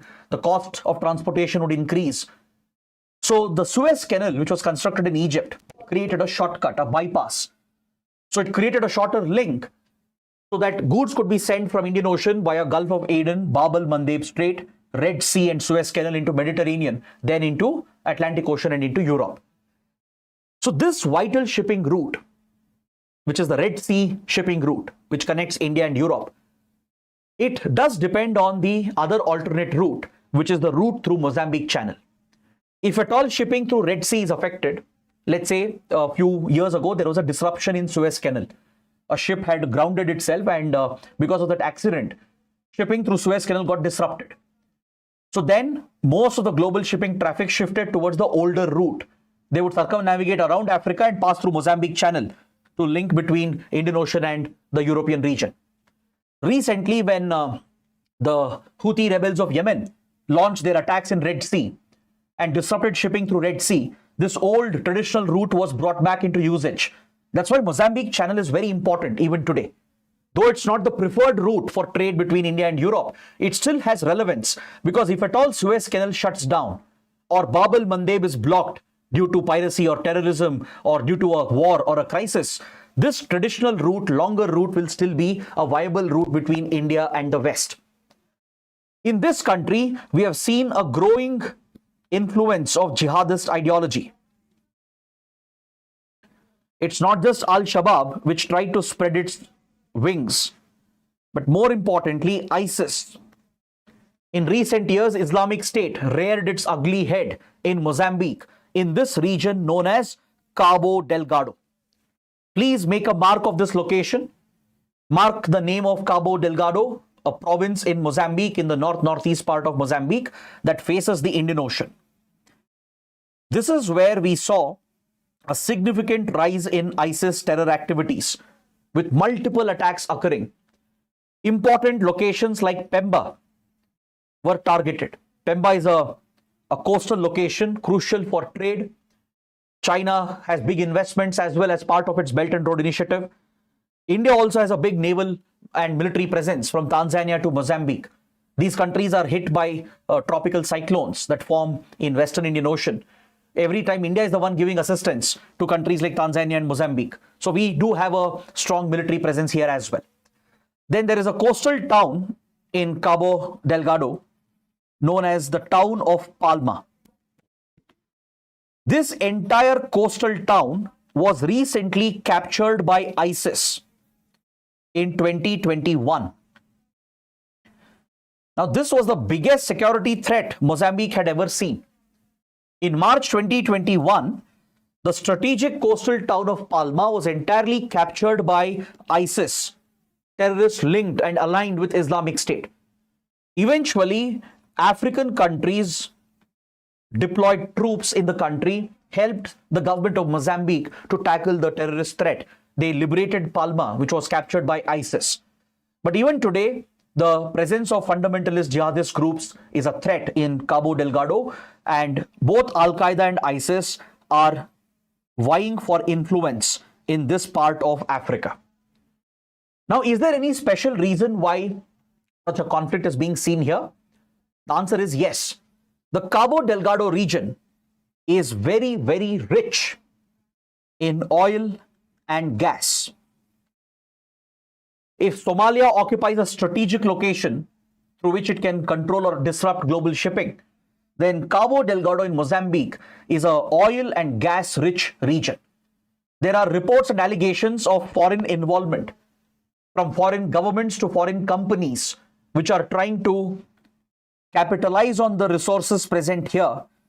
There are very serious allegations regarding covert involvement of foreign players in instigating terrorism in this region. It's a larger struggle for resources involving global powers, including some private corporations, which allegedly have a notorious involvement with radical terror forces as well. So, experts believe that the terrorism seen here in Cabo Delgado is an extension of the economic competition to gain control over the oil and gas reserves of Mozambique. Clear? There are other minerals present as well here, but hydrocarbon reserves are present in large quantities, and there is a larger struggle going on here, and the terrorism could be linked with the economic competition which is being seen over here. So I hope till now all the topics are clear. I hope you guys have understood all the key topics. Now we are coming to another important African country, the DRC, Democratic Republic of Congo, which has been in the news in recent weeks. Very, very important topic. So let's understand what's happening in DRC. What is the conflict over here? Who's responsible? And what's the background? Are there any Indian interests involved? It's one of the most important topics, according to me, for 2025 and 2026 prelims and as well as mains examination. The DRC, located in central part of Africa, you can see in this map. This map will help you understand where exactly DRC is located. It's a Central African country. It's sometimes popularly known as just Congo. But since there is also Republic of Congo, this is often referred to with its official name, the DRC, Democratic Republic of Congo. Now, DRC has been witnessing a lot of fighting led by a rebel group known as the M23 rebels. There are allegations of, again, external involvement over here, especially from neighboring country, Rwanda. Can you see this country over here? The neighboring country, Rwanda, allegedly is involved in sponsoring the M23 rebels of DRC. Just a few days ago, in January 2025, and as well as in February 2025, we have received alarming reports from DRC that these rebels, who are well armed, they have made big inroads in the North Kivu province, located in the northeastern part of DRC. They have even captured important cities such as Goma. Goma is the capital of North Kivu. Please note down the location. M23 rebels have captured most of the important cities and towns in North Kivu province, including its capital Goma, posing a major threat for the DRC. So what is this conflict? Why is it occurring over here? Are there any external actors involved? Is there foreign interference? That is what we need to learn.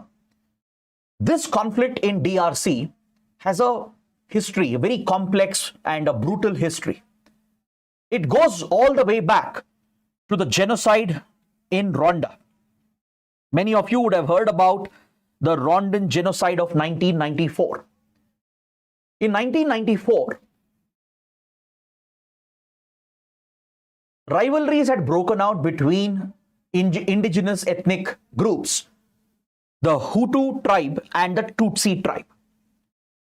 So the conflict that you're seeing today, the clashes between DRC and Rwanda, the allegations they have against each other, the war led by M23 rebels against the government of DRC, it is all related to this ethnic conflict. The conflict that you're seeing today is just an extension of the ethnic rivalry between two major ethnic tribes, the Hutu and the Tutsi. If you are familiar with the Rwandan genocide that followed the crisis between these groups, more than 1 million Tutsis and moderate Hutus were eliminated by radical extremist Hutus. The Hutus were very notorious radical extremists. They were well-armed militias with state support. The Hutu militias had committed a genocide in Rwanda in 1994, which laid the ground for the first Congo war that lasted from 96 to 97. During this deadly genocide, it was the Hutu extremists, the Hutu militias, who had eliminated 1 million, a million plus Tutsis and as well as moderate Hutus were wiped out in Rwanda. This is what is referred to as the Rwandan genocide of 1994, one of the most disastrous humanitarian tragedies. The Hutu militias wiped out more than 1 million Tutsis and moderate Hutsus. So after the genocide, the Hutu militias, they took refuge in neighboring DRC. It is alleged by Rwanda that DRC, the Congo government, has supported these Hutu refugees. Almost 2 million Hutu refugees are settled, and allegedly they have been supported by the Congo government in North Kivu and South Kivu provinces. This is where Hutu refugee camps are located.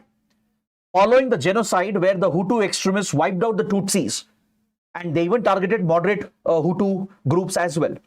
From Rwanda, they were thrown out following the genocide, and they took refuge in North Kivu and South Kivu of Congo, where allegedly DRC supported and backed the Hutu armed groups, which are still present in North Kivu and South Kivu, and allegedly they continue to target Rwanda. Their main target would be the Tutsi tribe. So in order to counter this, it is believed that Rwanda has sponsored the M23 rebels.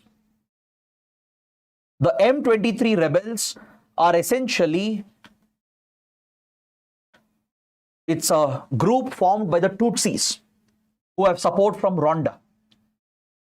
It's called M23 because in 2009, a peace agreement had been signed between the DRC government and the Tutsi armed groups which were in conflict. The Tutsis have always hated the DRC because it gave shelter to the Hutu militants who had committed the genocide against the Tutsis. So that is the conflict over here. So in 2009, on March 23rd, a peace agreement had been signed, but according to the Tutsis, the DRC has not followed this peace process. It has not remained committed to the promises made under the peace agreement. So since then, ethnic Tutsis launched an insurgent war against DRC to take revenge. That's why it's called M23. It stands for March 23rd, the day on which the peace agreement had been signed, which DRC government did not uphold. DRC allegedly has continued backing the Hutu radicals and extremists who are settled in North Kivu, South Kivu. So these Tutsi rebels established M23 allegedly with the support of Rwanda. Obviously, Rwanda has that anger from the genocide of 94, where more than 1 million Tutsis were wiped out by Hutu extremists who were later backed and supported by DRC. So now Rwanda is taking revenge and in a way defending and protecting the Tutsis by arming the M23 rebels, giving them all the support. And these rebels have made big gains in DRC. They have captured North Kivu and all the major cities, including Goma. Because DRC continues to support Hutu militias such as the Democratic Forces for the Liberation of Rwanda. This Hutu militia group is a threat for Rwanda, a direct security threat. It has been trying to carry out attacks in Rwanda to throw out the government in Rwanda and to remove the Tutsi population in Rwanda. So this is the conflict. It's essentially an ethnic conflict involving the Hutu and Tutsi tribes. One is backed by Congo. The other is backed by Rwanda. I hope now the topic becomes clear. Now look at the map here. Please concentrate here. This is the North Kivu, South Kivu region where Hutu refugees were settled. And Hutu militias like FDLR have been allowed to operate by the DRC government. Now Rwanda sees the Hutu militias as a threat. They also want revenge for the genocide where the Tutsis were wiped out. So Rwanda allegedly has backed the Tutsis to form the M23 along the border areas, and it has been leading a civil war against Congo. And now they have managed to capture North Kivu and the key areas in North Kivu. You can see the city of Goma over here, the capital of North Kivu province. Now can you notice this water body, a major water body in Africa? Can you identify which is this water body that lies along the boundaries of DRC and Rwanda? This could be a map-based prelims question. So take this as a small assignment, a small homework. Can you identify this water body? Mention the answer in the comments below.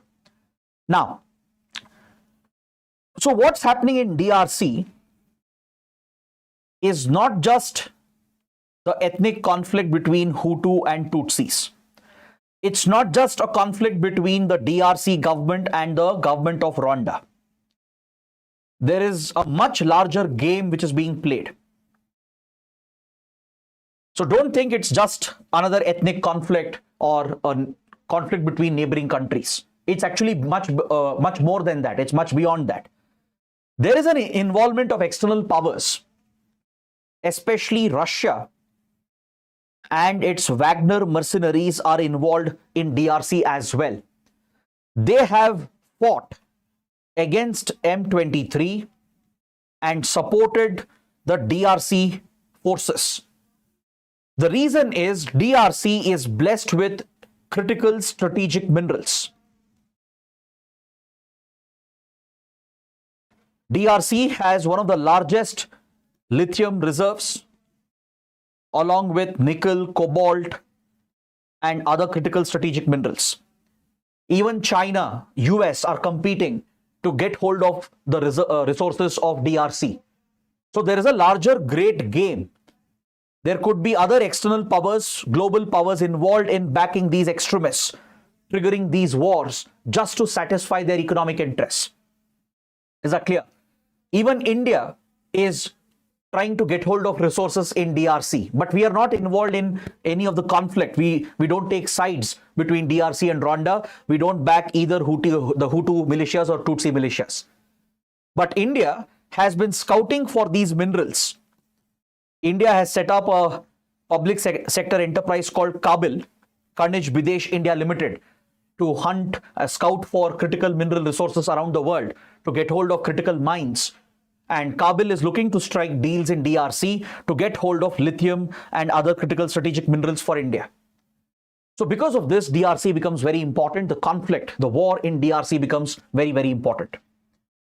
So with this, I've completed my detailed discussion and analysis of all the conflicts, major conflicts in Africa. So I hope this topic is clear as well. Now we will move on to West Asia region.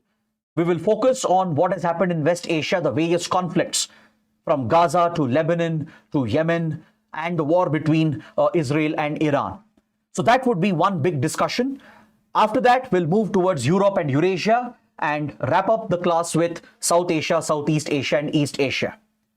So let's look at the West Asia region, starting with the war in Gaza, one of the biggest major conflicts that is going on currently. The Gaza war that we have seen in the last 15, 16 months, it's a direct result of the Israel-Palestine issue. Of course, I'll not waste your time by giving you an entire history lesson on the Israel-Palestine issue, because I'm sure you would have studied about the Israel-Palestine issue, the two-state solution, the wars that have occurred over here, which countries are backing the liberation of Palestine, which countries have aligned with Israel, right? We have conducted many sessions on this. I've taken many classes as well on YouTube explaining the Israel-Palestine issue in complete detail. So I don't want to bore you with the details again, or I don't want to waste your time again by going into the Israel-Palestine issue. That is out of the scope of today's session. Today's session is focused on the current wars and conflicts which are going on. So I'll start my discussion from what happened on October 7th, 2023. As part of the Israel-Palestine issue, there are few Palestinian extremist outfits, such as Hamas, which controls the Gaza Strip, which has been involved in extremist attacks against Israel since 1980s, 1990s. Especially since Hamas gained control of Gaza in 2006 and won an election and came to power in Gaza. It has mounted major attacks against Israel, and every time Israel retaliates with brutal force and disproportionate force.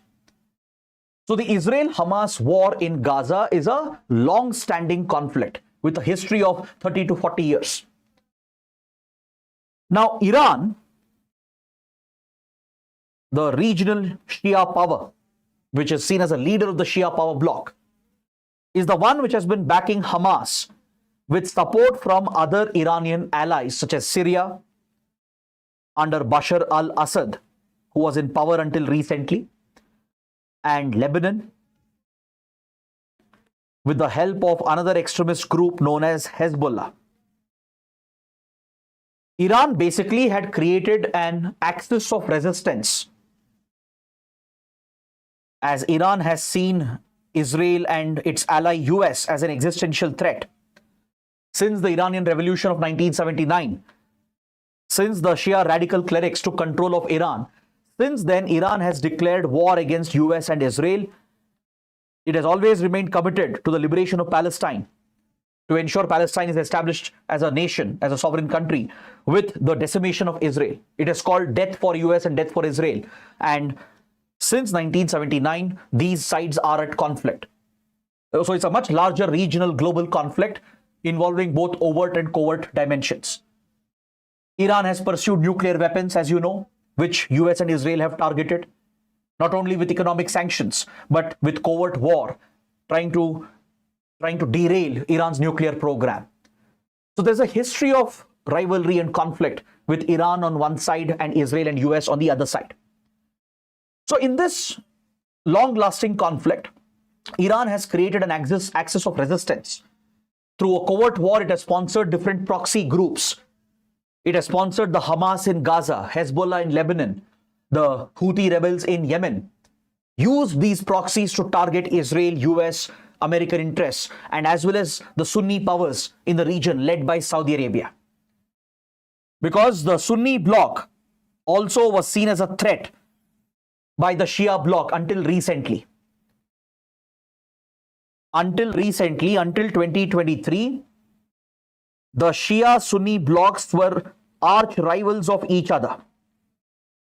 If Iran represented the Shia power bloc as its leader with the backing of Syria under Bashar al-Assad, and Lebanon, which has been largely controlled by Hezbollah, if these entities represented the Shia power bloc in the region, then the Sunni power bloc was represented by the Saudi Arabia-led alliance.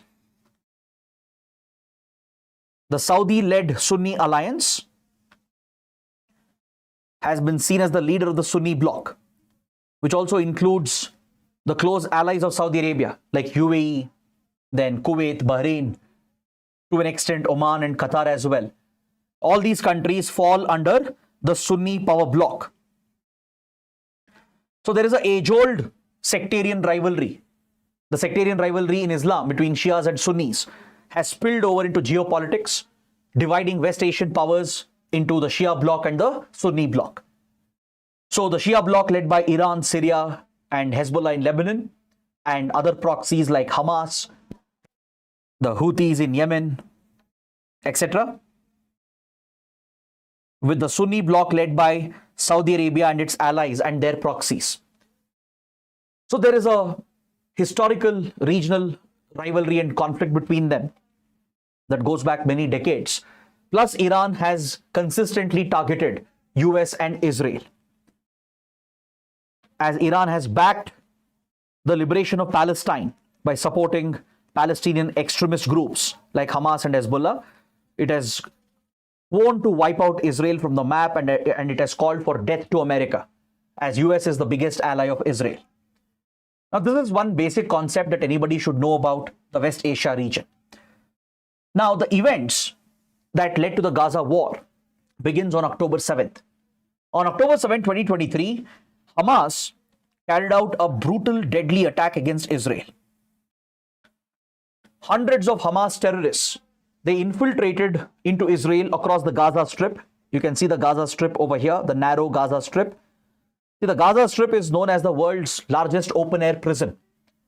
Israel has fully blockaded Gaza for many years. It has prevented aid and even basic material from reaching Gaza. In the name of countering terrorism that emanates from groups like Hamas, Israel has placed a full land and air and naval blockade, cutting off all connectivity from Gaza to rest of the world. So there are close to 2.5 million Palestinians in Gaza Strip, which thus makes it the world's largest open-air prison. Israel controls all the borders except the one over here with Egypt. Except the Egypt-Gaza border, rest of the borders are tightly controlled by Israel. There is a naval blockade in the Mediterranean Sea, complete air blockade, and all the land borders facing Israel is also completely blocked out. Then Egypt also has a commitment under a treaty to ensure its border with Gaza is not misused for terror activities against Israel. So thus Israel has essentially blockaded Gaza from all the sides, and thus Gaza becomes known as the world's largest open-air prison. A group like Hamas is indeed a threat for Israel as it conducts terror attacks targeting Israeli civilians as well. But however, each time there is a major attack from Hamas, Israel retaliates with brutal, disproportionate force. In last 15-20 years itself, from 2006 onwards, there have been many wars in Gaza between Israel and Hamas, and each time, for few attacks carried out by Hamas, few rockets that are fired by Hamas, Israel retaliates with brutal force, conducting a ground invasion or major airstrikes, which will target the civilian population in Gaza. Because see, Hamas is known to use Palestinian civilians as human shields. Hamas has built an underground network of tunnels in Gaza to hide from Israeli attacks, and it has built the tunnels deliberately under schools and hospitals, under residential buildings, so that Israel cannot easily attack the terror infrastructure of Hamas. So both sides share the blame over here, and there have been repeated attacks coming from Gaza Strip, which is mainly carried out by Hamas with the backing of Iran. Over the years, Iran has not only provided funds, it has also supplied weapons and military equipment. It has enabled Hamas to build rockets and even missiles and advanced weaponry, which has helped Hamas to target Israel repeatedly. So on October 7th, 2023, Hamas carried out this deadly attack with hundreds of terrorists infiltrating into Israel. They ended up killing almost 1,200 to 1,300 Israeli civilians. This was the largest ever attack on Israel, a terror attack. So Israel obviously under Benjamin Netanyahu, which is under the influence of the far right in Jewish politics, which has been looking to take away the rights of Palestinians, which has been looking to wipe out the Palestinian cause and movement altogether, utilized this opportunity to take revenge and declared war against Gaza with the goal of eliminating Hamas. But Israel did have a valid justification.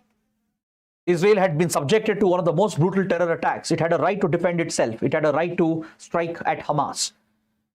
So Israel's stated goal was to wipe out this entity, which some countries see as a terrorist group, whereas some countries look at Hamas as a liberation organization. For example, India itself has a very neutral position on this. Though we called this deadly attack as a terrorist attack, we condemned Hamas and the attack and supported Israel and its right to defend itself. We have never labeled Hamas officially as a terrorist group. That shows India's balanced position as well in the context of the two-state solution and the Israel-Palestine issue. So Israel went to war. And since then, Gaza has witnessed one of the most brutal conflicts ever that we have seen. Israel has pounded Gaza with tons and tons of explosives, with airstrikes, with a complete ground invasion. It has completely uprooted the civilian population, and most of the basic infrastructure has been destroyed in Gaza. So after 15-16 months of war, if you look at the outcomes, it's quite alarming, it's quite disturbing. Israel has ended up killing more than 48,000 Palestinians in this conflict. Some of them could be Palestinian extremists, terrorists linked with Hamas and other terror groups like Islamic Jihad, but many of them, majority of them, without a doubt, are civilians, including innocent women, children, old age people. Israel even denied aid and imposed a blockade on delivery of aid material during the war. It blocked out the key access points and the crossing points. Israeli Defense Forces fully controlled all the key corridors, which you can see in this map. I want you guys to concentrate on this map here. Can you see this red dotted line over here that separates North and South Gaza? This is nothing but the Netzarim corridor. The Netzarim corridor is controlled by the IDF, Israeli Defense Forces, and it restricts and controls the movement between north and south of Gaza. So IDF has completely blocked out the Netzarim corridor, which has affected humanitarian aid delivery. In the same map, you can see the Rafah crossing over here, the Rafah checkpoint, which is a border crossing between Egypt and the Gaza Strip. This was the only route which was available for delivery of aid because Israel had imposed a complete blockade on all the other sites. Only after international pressure, Israel agreed to allow Egypt to open up the Rafah crossing, and all the international assistance was coming through Rafah crossing. Even India sent a lot of relief material to help the Palestinians who are being decimated and caught in this war between Israel and Hamas. That is the reason why Israel stands accused of committing a genocide. There has been strong criticism against the disproportionate force that Israel has used in the name of fighting terrorism and eliminating Hamas. Israel has ended up using disproportionate force, which allegedly constitutes gross human rights violations. At International Criminal Court, a case of genocide has been filed. South Africa has approached International Court of Justice, filing a case of genocide against Israel. Many countries have pushed similar cases at ICC, the International Criminal Court, and ICC has already issued arrest warrants against Netanyahu, his former defense minister, and also some of the Hamas terrorists who are responsible for the brutal October 7th attack. See, Israel does have a right to fight this war because, see, Hamas captured many hostages. Hundreds of Israelis were taken as hostages. Obviously, no country can sit idle and watch when such a brutal attack is carried out, when thousands of civilians are killed and slaughtered, and hundreds of them are taken hostages by a radical group. Definitely, Israel has a right to target Hamas, not only to defend itself and create a deterrence to prevent such future attacks, but also to safely secure the release of these hostages. But such a war cannot be turned into a disproportionate war, where civilians are at the receiving end. It is true that Hamas uses civilians as a shield. It has built tunnels, stationed weapons, rockets under schools and hospitals. But that cannot be an excuse for Israel to bomb civilian infrastructure and destroy civilian facilities, even when it knows that hundreds and thousands of civilians could get killed. This is a breach of the Genocide Convention. It violates the rules of engagement in a war laid down under Geneva Conventions. Deliberate targeting of civilians is a crime against humanity. Preventing the delivery of aid deliberately, cutting off water supply, electricity supply, preventing medical assistance from being given is a crime against humanity. It constitutes a war crime. So Israel stands accused of all these human rights violations, and the situation has only escalated day by day. Now, what is the end game here? What could be the next development? Will this war ever end? After months and months of conflict, recently in January, finally there was some hope, because with the mediation of United States, Egypt and Qatar, because the Hamas leadership is sheltered in Qatar, in Doha. Qatar plays a very important role in geopolitics. Hamas has been headquartered in Qatar, in Doha. So Qatar and Egypt acted as mediators along with US, and they struck a ceasefire deal between Israel and Hamas, which is currently in operation and it is currently in news as well. Since January, stage 1 of the ceasefire has been implemented. The ceasefire agreement, which hopes to bring this war to an end, is implemented in 3 stages.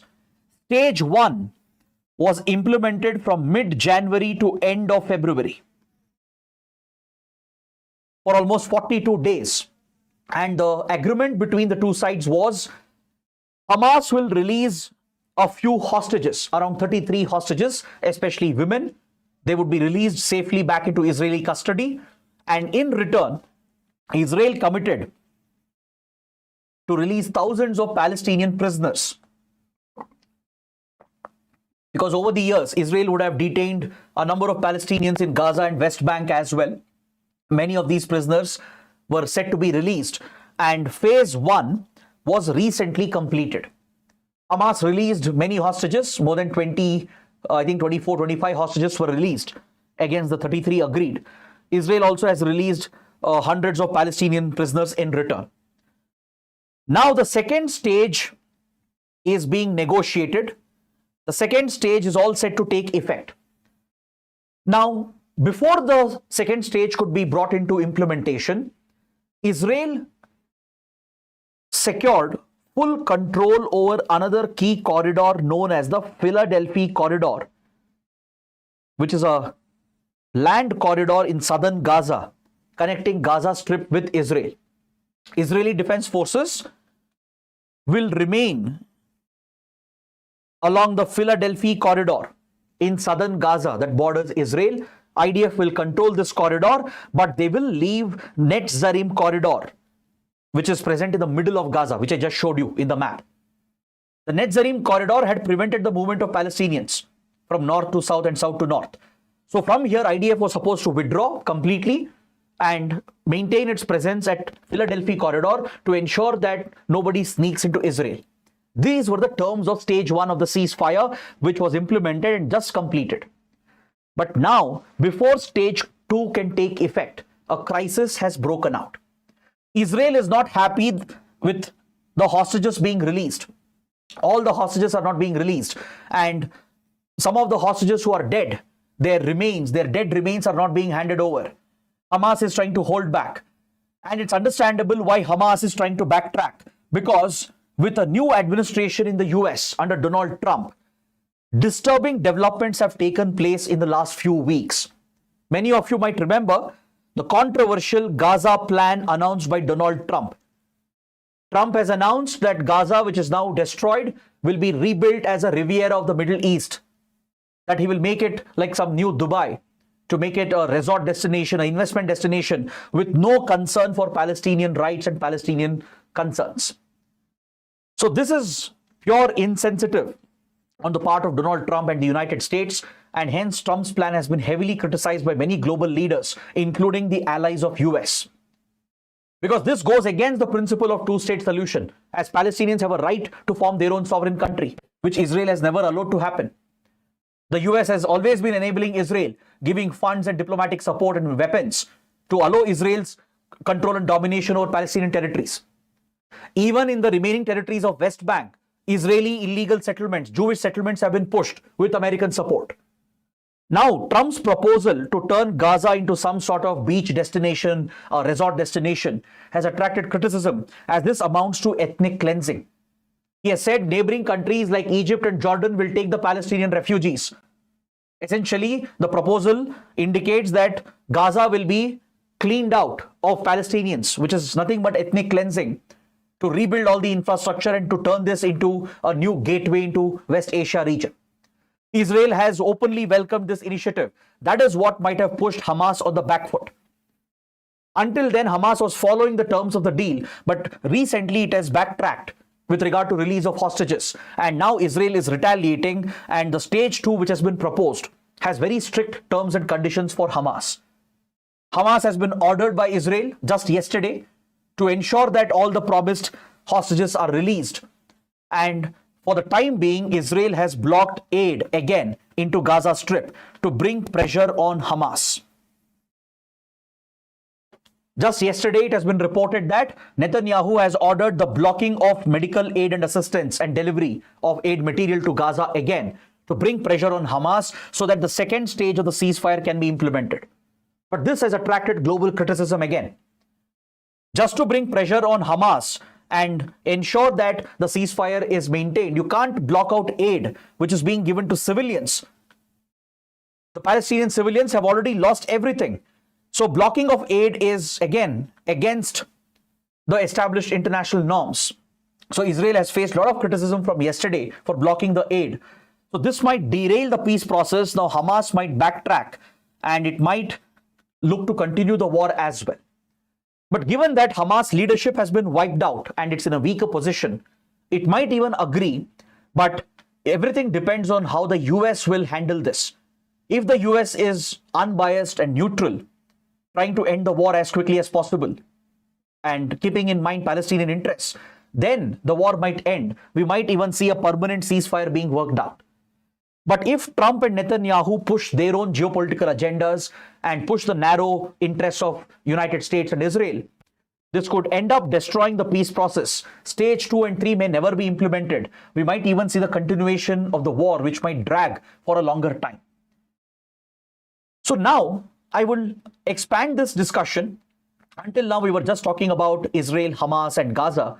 I would like to expand the discussion and look at the other conflicts that we have seen in West Asia, which are related to the Gaza war.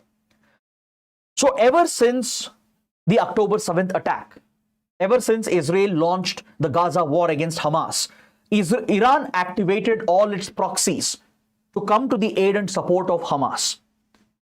As the Gaza war broke out, and as Israel started pounding Gaza Strip and targeting Hamas, which is an Iranian proxy as part of its axis of resistance, Iran activated other regional proxies to surround Israel and to target and counter Israel from all the sides.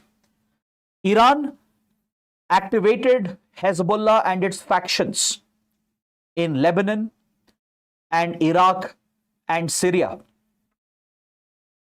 So Hezbollah started mounting attacks against Israel towards northern parts of Israel.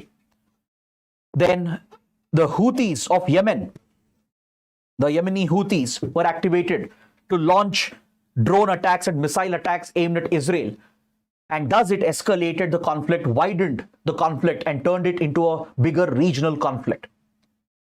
So we will discuss about Yemen. I'll come to that point very soon. We'll discuss about Hezbollah and Lebanon as well. But please understand that this axis of resistance created by Iran has been primarily responsible for the hostilities between Israel and Iran. The long-lasting tensions between these rivals is a result of this proxy war that both the sides have waged against each other. So trust me, there are no good guys here. There's no one who's right or wrong. Both sides have committed equal mistakes and blunders, which has led to this crisis in West Asia. Now, let's look at Lebanon, Yemen, and the Israel-Iran conflict one by one, and we'll wrap up the discussion on West Asia. So as the war in Gaza continued, where Israel targeted Hamas and wiped out the leadership of Hamas, parallelly, Hezbollah from Lebanon started mounting major attacks against northern Israel. Hezbollah is another militant organization, a Shia militant organization backed by Iran. Iran's IRGC, Iranian Revolutionary Guard Corps, which is its covert intelligence arm, has provided all the required funds, training, and support to Hezbollah by using Syrian territory, which was under a Shiite regime under Bashar al-Assad. Iran and Syria together backed the rise of Hezbollah in Lebanon, which has been a counter force against Israel. Because see, Lebanon is host to a number of Palestinian refugees who were displaced from Palestinian territories when Israel occupied the Palestinian territories. During the 1948-49 Arab-Israel War, during the 1967 Six-Day Arab-Israel War, Israel basically captured Palestinian territories, annexed and occupied them, and remains in illegal occupation of Palestinian territories, never allowed Palestine to be formed. And Palestinians who were displaced here, especially in 1948 during the Nakba, during the catastrophe, they have taken refuge in neighboring countries like Lebanon, Jordan, Egypt, etc. So there's a lot of sympathy for Palestinians in Lebanon from the Shiite population. And Hezbollah was one such radical extremist group that was formed to stand up against Israel and to fight for Palestinian cause. This group took birth in 1980s with direct backing from Iran and Syria. And its leader, Hassan Nasrallah, has been a very close proxy of the Iranian regime. The Ayatollah in Iran, the supreme leader of Iran, had been very close to the supreme leader of Hezbollah, Hassan Nasrallah, who was recently assassinated by Israel. So Hezbollah started these attacks, targeting northern parts of Israel, firing hundreds and hundreds of rockets. Iran has supplied these rockets and drones, and Hezbollah wreaked havoc in northern Israel. So Israel started retaliating against Hezbollah as well. In fact, last year, by May, June 2024, after it had weakened Hamas and wiped out Hamas leadership, it shifted attention towards the northern borders, towards Lebanon, declaring a fresh war against Hezbollah. So what we have seen in the last few months is something unprecedented, something you can't even think of or imagine. Israel has used all its might and capabilities, both overt and covert, to target and wipe out the leadership of Hamas and Hezbollah. The top leader of Hamas, Ismail Haniyeh, was assassinated through an Israeli airstrike. That too when Ismail Haniyeh was in Tehran, in Iran, as a state guest of Iran. You might remember Iranian former president was killed in a helicopter crash, following which a new president and a new regime was sworn in. During this swearing-in ceremony of the new Iranian president, Iran had invited all its proxies, including the leader of Hamas, Ismail Haniyeh, who was until then safely hiding in Doha. Israel would have never dared attack Ismail Haniyeh in Doha because Qatar is a close American ally. Qatar would never tolerate any such covert attacks on its territory, on its soil. The moment Ismail Haniyeh stepped out of Qatar and visited Tehran for the presidential swearing-in ceremony, that is when Israel saw an opportunity, and with its superior intelligence gathering network and its deep assets, intelligence assets in the Iranian regime, it managed to figure out the location of Ismail Haniyeh and with a targeted airstrike eliminated the leader of Hamas. Then we saw a series of deadly pager explosions in Lebanon. Pagers used by Hezbollah commanders exploded simultaneously, one by one, killing few Hezbollah fighters and injuring many of them. 1,000+ pager explosions were reported in Lebanon, and this was clearly an Israeli covert war, where Israel's intelligence agency Mossad had managed to infiltrate the supply chain of these pagers, which Hezbollah was using, because pagers can't be easily intercepted. Given Israel's superior intelligence gathering capabilities, Hezbollah was avoiding latest communication technologies and digital tools, and it was relying on old world technologies such as pagers.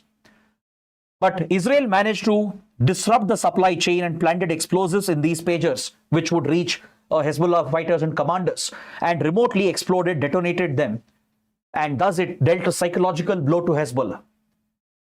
Then came a series of targeted assassinations. The top leader of Hezbollah, Hassan Nasrallah, was taken out in an Israeli airstrike. When Hezbollah leaders were meeting in a secret facility in Lebanon to formulate the next plan with Iranian intelligence officers, without hesitation, Israel took out the top leadership of Hezbollah, and back-to-back assassinations were conducted, where top Hamas Hezbollah leaders were killed one by one. Mohammad Deif, Fouad Shukr, the top Hamas and Hezbollah commanders respectively, were killed. Finally, Yahya Sinwar, the Hamas leader who took over from Ismail Haniyeh after his assassination, was also killed. So within a span of 3 months, Israel had done the unthinkable. It had decimated Iran's axis of resistance. The top leadership of Hamas was wiped out. Top leadership of Hezbollah was wiped out. So this war against Hezbollah brought the war into Lebanon, where Israel targeted civilian population as well, turning Lebanon into a conflict zone. Israel was accused of targeting UN forces as well. Between the Lebanon-Israeli border, there is a blue line, a ceasefire line which has been drawn, monitored by UN peacekeeping forces under a peacekeeping mission known as UNIFIL. Even India has contributed hundreds of troops, close to 900 plus Indian troops are present in the UNIFIL mission. Israel even appeared to target the UN forces when it invaded Lebanon. It carried out a ground invasion to target the sites and camps of Hezbollah and the places where Hezbollah had stored all the rockets in southern Lebanon. So this was the deadly war and conflict that escalated in Lebanon as well. Finally, a ceasefire agreement was worked out. With the mediation of US and France, a ceasefire agreement was signed few months ago, and this is something you should know. You should make a note of this. The Israel-Hezbollah ceasefire agreement. What are the terms? What are the key provisions of the ceasefire agreement? This can be important for your prelims and mains. According to the ceasefire agreement mediated by US and France, Hezbollah has committed to withdraw all its forces and weapons to the north of the Litani River. This is the Litani River in Lebanon, in southern parts of Lebanon. A buffer zone had been created here through the previous peace agreement which had been signed. Many years ago, in 1980s and early 2000, when similar wars had taken place between Israel and Hezbollah, global powers had intervened, especially after the 2005 civil war in Lebanon. UN had intervened with US and other countries. They had created a buffer zone, a security buffer zone between the Israel-Lebanon border. This would be the Israel-Lebanon border, which was declared as a UN blue line to be monitored by the UNIFIL forces. In the same map, you can see the strategic Golan Heights, which Israel occupied from Syria in 1967 during the Arab-Israel war. So along this conflict-hit region on the borders of Israel, Lebanon and Israel, Syria, UNIFIL forces were deployed. According to the previous peace agreement between Israel and Hezbollah signed in 2006, Hezbollah was not supposed to be present in the buffer zone. Only the Lebanese forces, Lebanese government should have control, and Hezbollah was supposed to withdraw to the north of Litani River. But obviously, Hezbollah, which has tremendous control in Lebanon, Hezbollah is like a parallel government. Lebanon's government and armed forces have been undermined by the rise in popularity of Hezbollah. Hezbollah is like a parallel government running a parallel structure. So Hezbollah over the years had violated the peace agreement and stationed troops and weapons in southern parts to the south of Litani River. This is how Hezbollah was able to easily target northern Israel by firing these rockets. So now, according to the new ceasefire agreement, Hezbollah will go back to the previous position and strictly abide and commit and implement those provisions. So Hezbollah has to withdraw all the forces it has and weapons to the north of Litani River, and Israel will also retreat and withdraw. Israel will withdraw behind the UN blue line. Hezbollah will withdraw to the north of Litani River. So thereby creating a security buffer zone which will be administered only by Lebanon's government and army with UNIFIL forces. Only Lebanese army can carry arms and weapons in this buffer zone between the blue line and Litani River. Israeli forces are not allowed. Hezbollah forces are also not allowed. Only Lebanese army can carry weapons. Lebanese government will have full control and UNIFIL forces will maintain the peace along the blue line. These are the terms of the ceasefire agreement which has brought the war in Lebanon at least to a temporary end. Then coming to Yemen, Iran activated another proxy, the Houthis or the Houthis as they are referred to.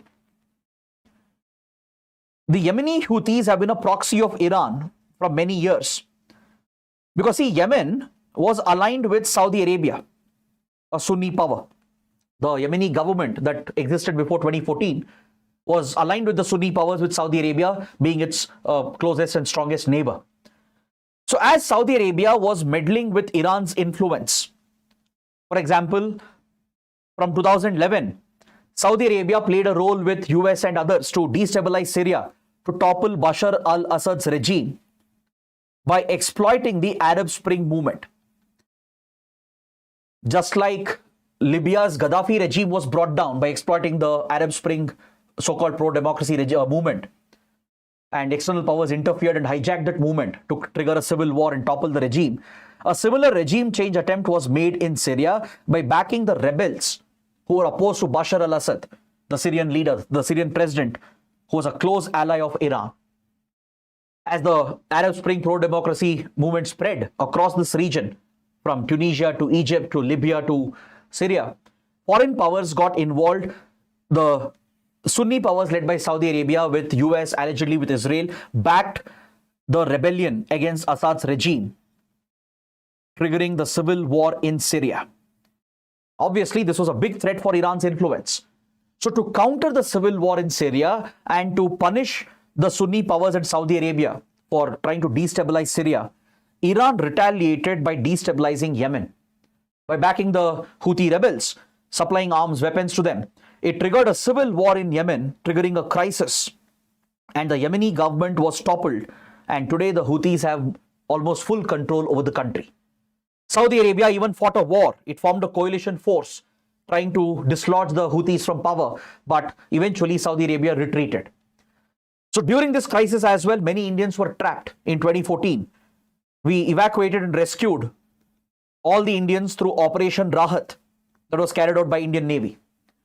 So since the last decade, Yemen has been in a state of civil war, and after Saudi Arabia withdrew its war against the Houthis had gained full control of Yemen and all the key locations, including the strategic ports that overlook Bab al-Mandeb Strait.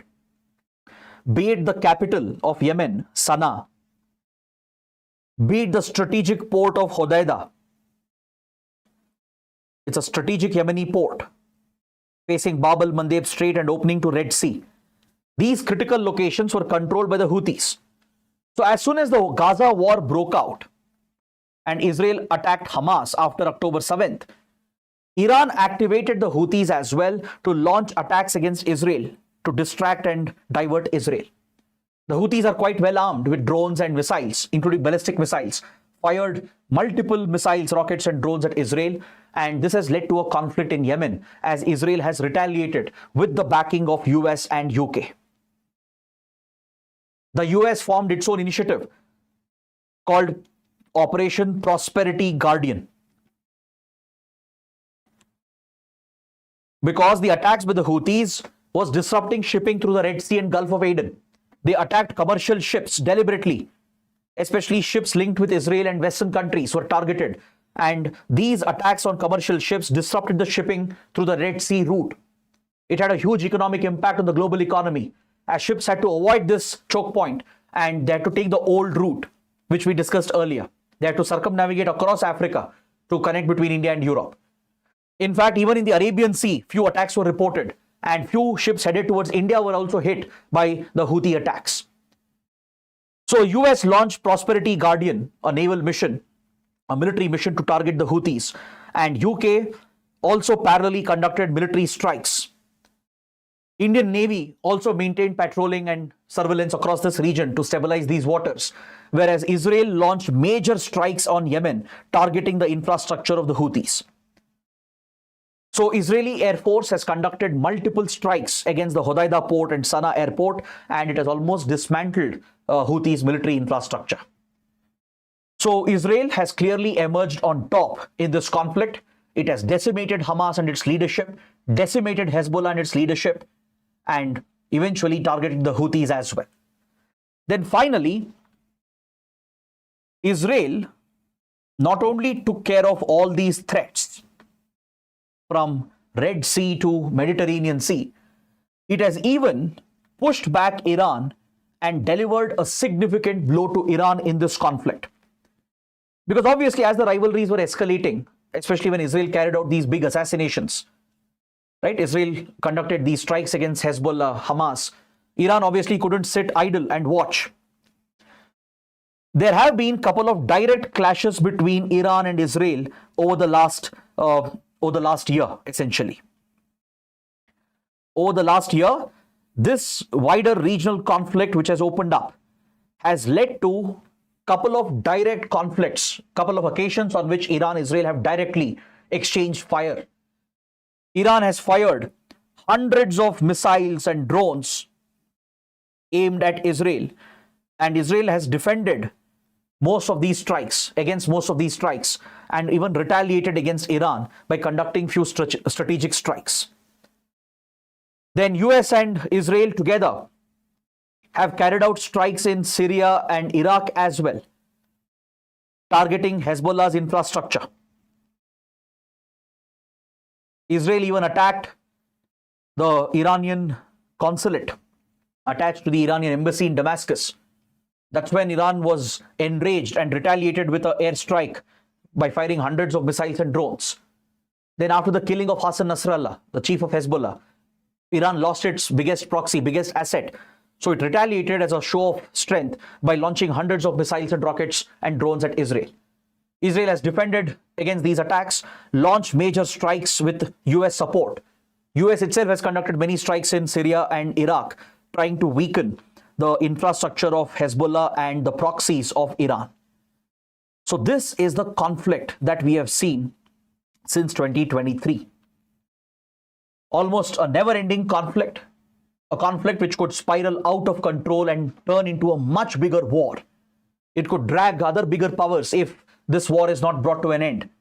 That's why there are efforts, global efforts and global pressure to end the Gaza war as quickly as possible, to bring all these wars and conflicts to an end, to these rivalries to an end. See, right now, Iran has suffered big setbacks. It has lost the leadership of Hamas and Hezbollah. It has taken direct hits from Israel. The Houthis are on the back foot. More importantly, Iran's biggest ally, the president of Syria, Bashar al-Assad, is no longer present. He has been thrown out of power. Now, these are some dramatic, unbelievable developments that have taken place in recent months. In Syria, which was a key ally of Iran, critical for Iran's proxy war efforts against Israel, we saw an unprecedented crisis in December 2024, where rebel forces opposed to Bashar al-Assad's government managed to topple Assad's regime in a very swift takeover of the country. Within days, Bashar al-Assad lost the territory that he had regained with 4 years of effort. See, Syria is going through this civil war since 2011, as I told you. The Arab Spring movement was misused, exploited by rivals of Syria and Iran. So, led by Israel, Saudi Arabia, US, they sponsored the rebels under the Free Syrian Army who were opposed to Bashar al-Assad's regime.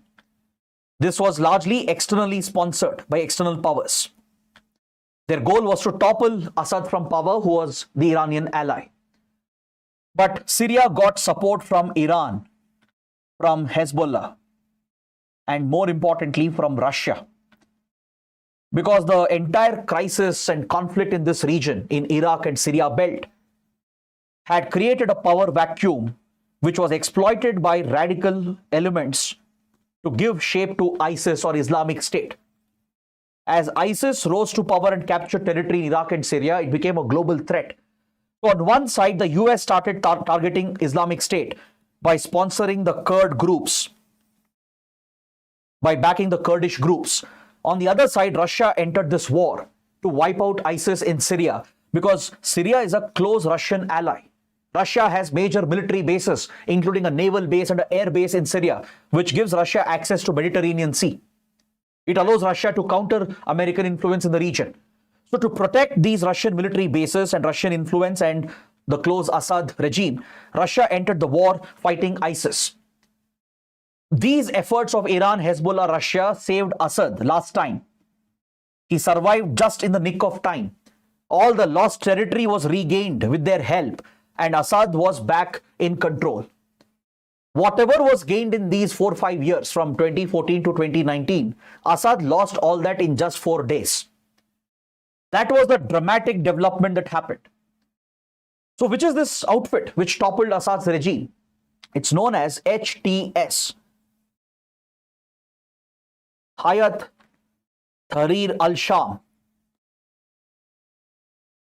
a radical extremist group backed by Turkey or Turkey, along with another outfit known as the Syrian National Army, which is nothing but the former Free Syrian Army. In 2011, when the civil war broke, government rebels had formed Free Syrian Army with support from Saudi Arabia, Israel, and US. This rebel faction, which had been pushed into a corner along the Turkish border, they formed a newer entity known as Syrian National Army with the backing of Turkey. So with Turkish support, the HTS, which had been linked with Al-Qaeda and ISIS previously, under the leadership of al-Julani, the leader of HTS. Al-Julani was very close to Abu Bakr al-Baghdadi, the founder of ISIS. When Baghdadi rose to prominence, initially as an Al-Qaeda terrorist leader and then founded ISIS in Iraq and Syria, he had designated al-Julani as the leader of ISIS branch in Syria. But al-Julani split from Baghdadi. He never supported Islamic State and led his own. So al-Julani, who was waiting for an opportunity to topple Assad's regime, got the backing of Turkey. Turkey saw that there was an opportunity because all the supporters of Assad were at their weakest. They were on the back foot. Iran had been pushed on the back foot by Israel and US. Hezbollah had been wiped out. Russia was busy with the Ukraine war, crippled because of Western sanctions as well. So all the backers of Assad, the supporters of Assad, were on the back foot. They wouldn't be able to come to assistance of Assad, even if rebels made an advance. So Turkey exploited this strategic opportunity, the window which had been opened up because of the Ukraine war and the Gaza war and Israel's decimation of Hezbollah and Iran. And Turkey backed the HTS and the Syrian National Army to carry out this rebellion to topple Assad's regime. Now you might ask, why did Turkey get involved? What was the reason for Turkey to topple Assad's regime? What problem did Turkey have with Bashar al-Assad? I'll tell you what was the problem. This is related to the Kurdish conflict. Now, who are the Kurds? Let's understand that first, because these are key topics which have been in the news repeatedly, even just few days ago. The Kurd community, they are an ethnic group found in West Asia, found in Turkey, Syria, Iraq, and Iran. Almost 20% of Turkey's population is made up of the Kurds. And the Kurds are fighting a war, especially against Turkey, to liberate the Kurdish areas to form a separate country, which they refer to as Kyrgyzstan. So Turkey faces a major threat from Kurdish insurgent groups such as the PKK, the Kurdish Workers' Party. It has been involved in a 40-year conflict against the government of Turkey since 1980s. Recently, its leader, Abdullah Öcalan, who has been in a Turkish jail, he has agreed for a ceasefire and a peace process has been initiated, bringing PKK's insurgent war against Turkey to an end. It happened just few days back, just last week. Now, if this peace process was possible, if the Kurdish leader who is in a Turkish jail could agree to end the war and call for a ceasefire and initiate the peace process, it could happen only because Assad's regime has been toppled. Why? Because in Syria, there are other Kurdish forces such as the YPG. YPG is another Kurdish militant outfit which has been fighting for the creation of Kyrgyzstan. The Syrian People's Protection Force, known as YPG. This Kurdish group was backed by Assad. Assad's regime was supporting the YPG, which has formed the Syrian Democratic Forces, a coalition which was supporting Assad's regime in Syria. The region where Kurdish groups are found in Syria is known as Syrian Kyrgyzstan, Rojava. Please mark this location. UPSC might ask a prelims question. Where is Rojava located? It's in Syria, where the Kurd communities are found, where Kurdish rebel groups such as YPJ operate under the banner of Syrian Democratic Forces. So Turkey's problem was the Kurd groups and the support Assad had given to them. In fact, Assad had even given autonomy to the Kurd areas to get their support. Now, this is what Turkey hated. Recep Erdogan, the leader of Turkey, was waiting for an opportunity. The moment Hezbollah was wiped out, Russia was on the back foot, Iran was on the back foot because of the Ukraine and Gaza wars, respectively, and Erdogan capitalized on the opportunity, backed these rebel groups, and within days they got Assad removed from power. Look at the map here. The HTS was cornered in this region, in Idlib, in the Idlib province. Very quickly, HTS made swift moves to capture Aleppo and other major provinces and cities across this part of Syria. This is where the Syrian National Army was operating, the former Free Syrian Army. Along the Turkish borders, the rebels who had fought against Assad a decade ago, they had taken shelter, refuge over here with help of Turkey. So Turkey sponsored both of them. It sponsored the rebels, the former Free Syrian Army, which is now the Syrian National Army, and the HTS rebels, a jihadist outfit, formerly linked with Al-Qaeda and ISIS. Together, they mounted this offensive and toppled the regime forces, and Assad fled the country, and now he has taken refuge in Russia. He fled to Russia seeking asylum, and today Syria has fallen under HTS and other rebel factions and forces.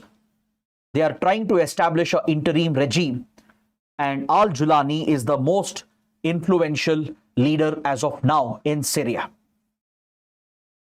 They are forming an interim government. There are fears that radical forces might gain ground because don't forget, ISIS is still present in parts of Iraq and Syria. In some pockets of Iraq and Syria, especially over here, there are few ISIS groups, modules that are still active. So there is a fear that radicalism, terrorism might rise, or group like HTS, which is similar to, let's say, Taliban, might try to enforce the strict Sharia, leading to human right violations, gender right violations. That has triggered a lot of concern. But HTS has promised a peaceful transition and respect for human rights and basic gender rights. And it's in the process of forming an interim government. Now, these dramatic changes and developments that have happened in last 2 months changes the very face of West Asian geopolitics.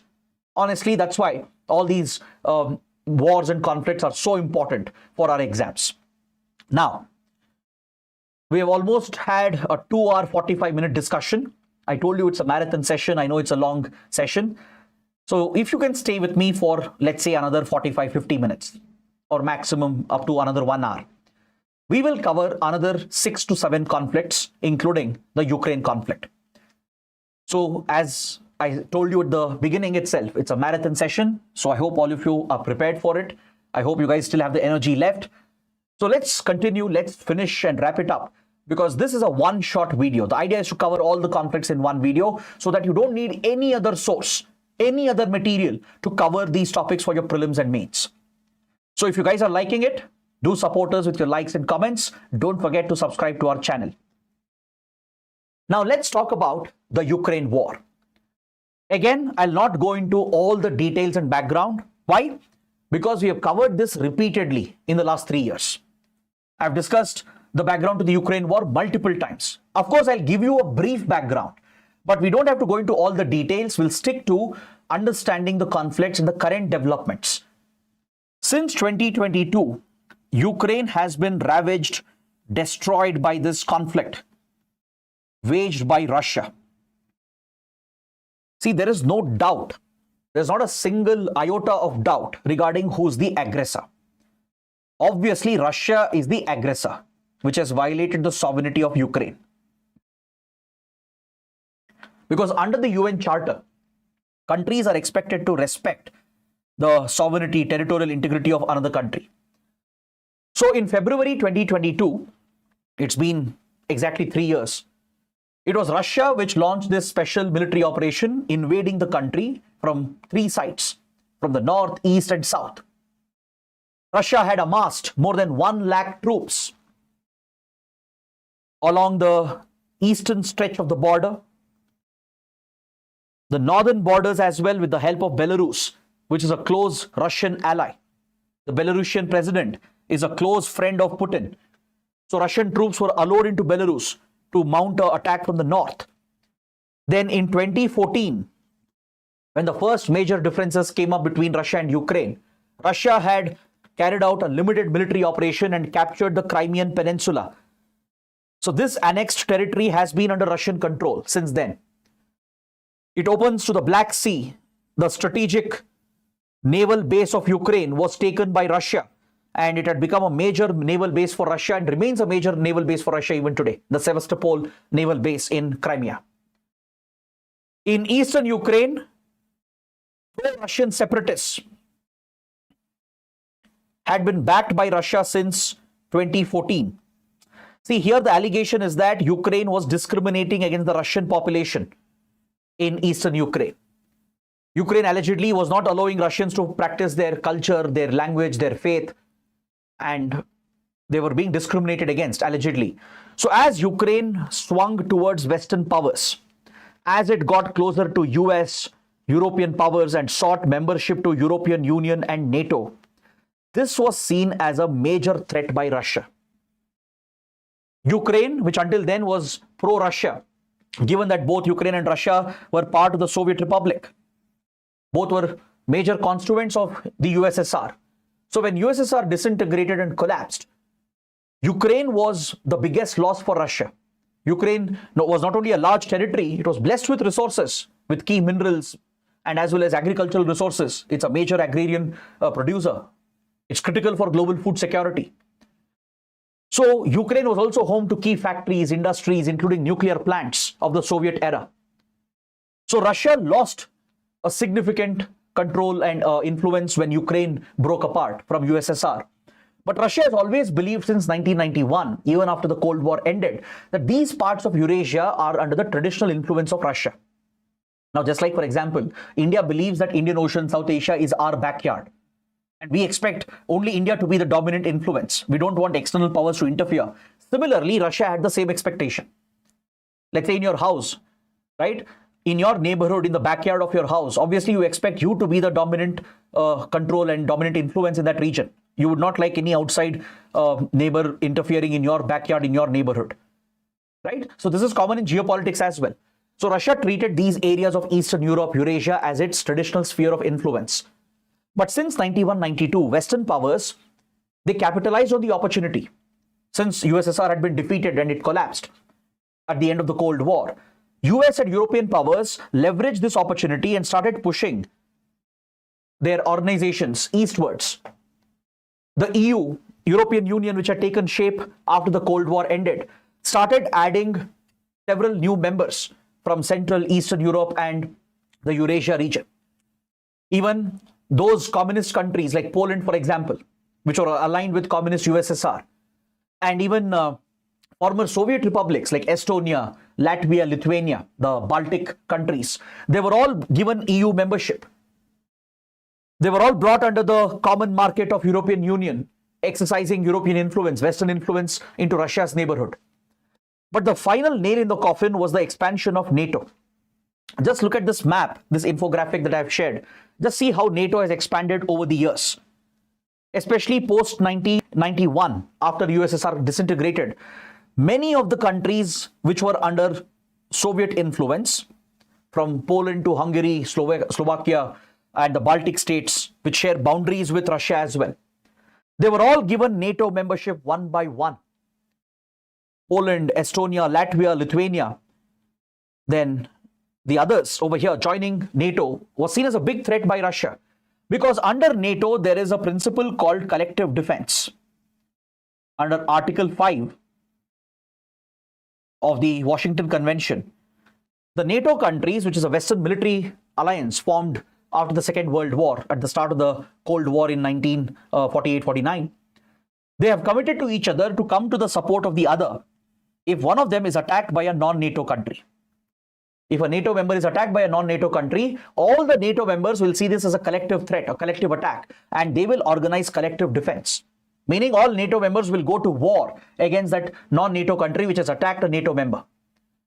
This principle has been used only once, after the 9/11 terrorist attacks, when US declared a global war on terrorism. NATO countries invoked the principle of collective defense and NATO coalition troops were deployed in Afghanistan. Now, under NATO, the condition is that NATO members will have to make space for NATO troops and weapons. They have to increase their defense budget, spend up to 2% of their overall GDP on defense expenditure to contribute to NATO's militarization efforts. So in countries like Poland, in countries like Estonia, Latvia, Lithuania, where Russia was the traditional influence, right? Even after Cold War, Russia was expecting to remain as the dominant influence here. As these countries joined NATO and EU, we saw the presence of NATO troops. In Poland, for example, German and American and British troops have been stationed. And American weapons, including the air defense missiles, which could be a threat for Russia's strategic nuclear weapons, have been stationed. In countries like Estonia, Latvia, Lithuania, which share borders with Russia, Western troops have been brought in as they are part of NATO. It is this persistent and regular expansion of NATO and EU which kept threatening Russia. But the final nail was in Ukraine. These Western powers kept instigating Russia by erasing its influence one by one from Poland to the Baltic region. But when they started pushing for Ukraine to join EU and NATO, that was the last trigger for Russia. In 2014, in Ukraine, there was a revolution, the Maidan Revolution. In 2004 itself, a pro-West government had taken root, pro-West politics had taken root in Ukraine, which was opposed to Russia's interference and dominance. A break had come up, a divide had come up between Russians and Ukrainians. Though they were brothers for decades, divisions had come up between them, especially in eastern Ukraine. It was alleged that Russians who speak the Russian language, who are linked with the Russian community on the other side, they were not treated equally. They were discriminated allegedly by Ukrainians, by some elements of the Ukrainian government and society. Western influence was clearly noted in all these developments. They pushed for regime change in Ukraine, and through the Orange Revolution, the Maidan Revolution, they managed to install a pro-West government. In 2004 itself, they toppled a pro-Russian government and slowly they pushed pro-Western leaders. And Zelensky happens to be one such pro-Western leader. and they managed to bring Ukraine firmly under Western influence, and it was being reported that Ukraine might join NATO, Ukraine might join European Union. So this is what instigated Russia in 2014. In 2014, Russia had formed a regional group called Eurasian Economic Union, the EAEU. To counter the European Union and its economic dominance, Russia was looking to revive the Soviet glory, to bring back the Soviet republics into a common market, to create a free trade area. Russia had convinced Belarus and Kazakhstan to join this union, and it was desperately hoping Ukraine also would join this union. But in 2014, Ukraine, which had come under pro-Western influence, American, European influence, rejected the Russian initiative and did not join the Eurasian Economic Union.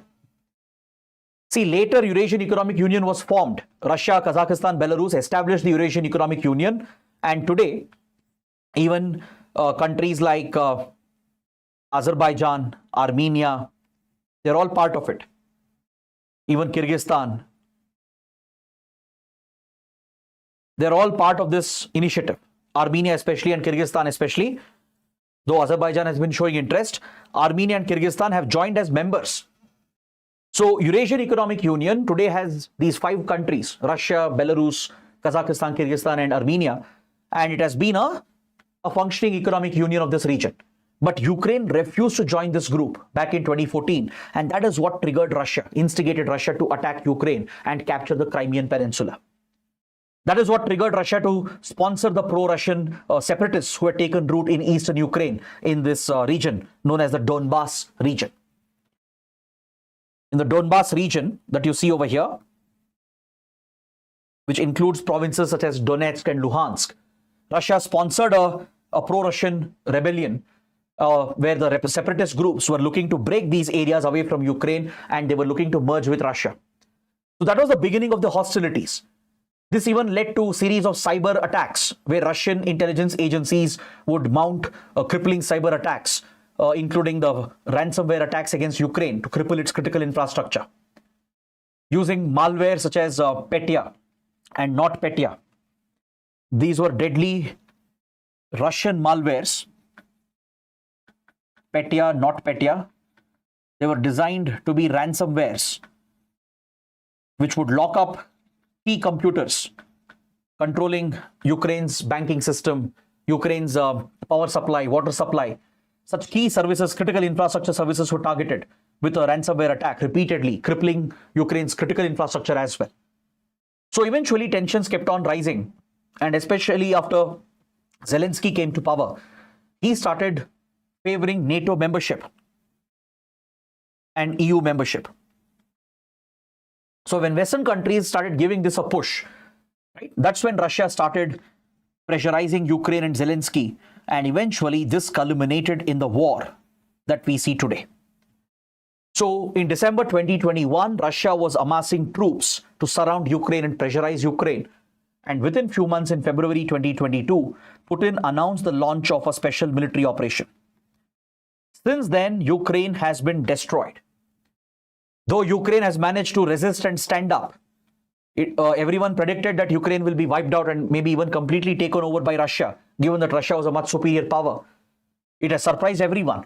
Though it was the underdog, Ukraine has resisted and stood up against the Russian attack, mainly because of the Western support. US and European powers have been pumping billions of dollars in funds, weapons, military training, and assistance, which has allowed Ukraine to fight this war and even push back Russia. And today the war has reached kind of a stalemate situation. Russia does occupy significant territory. Please look at the map here. Russia has captured the entire Donbas region in this war. So both Donetsk and Luhansk have been annexed, and Russia even held a so-called referendum, which is not recognized by any country, but Russia claims that these regions have now become Russian territory. It did the same with Crimea in 2014. After annexing Crimea, it held a referendum, which is not recognized by most countries, and Russia has fully annexed Crimean Peninsula. In this war, it has even captured most parts of Zaporozhye and Kherson, Is that clear? So this entire part of Ukraine, almost 20% of Ukraine's territory, is now under Russian control, Russian annexation. This is the state of the war. Ukraine has delivered a significant fight back. It managed to protect and defend its capital, Kiev, and repelled the invasion from the north. It defeated Russia's invasion from the north. But however, in other places, it has not been successful. There is an intense battle going on in the Kharkiv region over here, where thousands of Indian students were also trapped. Right? India evacuated the Indian nationals through Operation Ganga. Close to 20,000 Indians, most of the medical students were evacuated. So in the Kharkiv region, there is intense battle going on even today as we speak. But Ukraine delivered a blow to Russia by capturing the Kursk region that's located over here.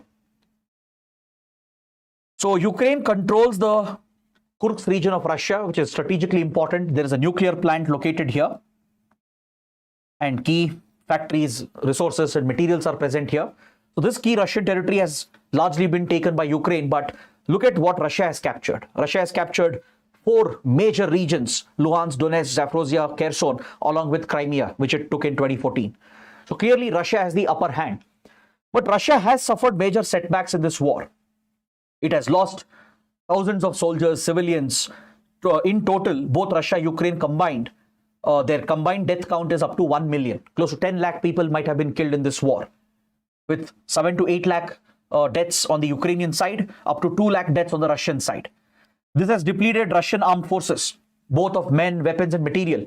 It has depended heavily on China, Iran, and now North Korea to sustain this war. China has given funds and weapons. Iran has supplied weapons, especially the drones, the kamikaze drones. And North Korea has given troops along with artillery, which has helped Russia sustain this war. So we have seen this new axis emerge: Russia, Iran, China, North Korea axis. Because Western countries immediately targeted Russia with economic sanctions. They cut off Russia from the global banking financial system. They ensured Russian entities, companies can't engage in global investments and trade. They froze all Russian assets. Russia was taken out of the SWIFT banking gateway so that cross-border payments cannot be carried out. Russian oligarchs and those who are close to Putin have been sanctioned. And in fact, even International Criminal Court has issued arrest warrant against Putin for the alleged war crimes and crimes against humanity that has been committed in Ukraine. So until January 2025, all Western powers were united in countering and targeting Russia and in supporting Ukraine. US and Europe were together. They were the primary instigators, so they were walking hand in hand, supporting Ukraine, giving funds, weapons, all the support needed, including diplomatic support, bringing resolutions against Russia as well, criticizing Russia for the war and trying to cripple the Russian economy. But something has changed in the last 2 months. Now, before we discuss this last point, we should know what is India's response in the context of this war. See, Russia is an all-weather friend, a time-tested friend of India. There's no way India can abandon Russia. Russia has stood with India each and every time, be it the Kashmir dispute with Pakistan, or our nuclear weapons program, or the liberation of Bangladesh war when US had threatened India. Each and every time Russia has stood with India. It has been the major arms supplier, which has been critical for our military modernization. It has helped in our space program. So there's no way India could have abandoned Russia.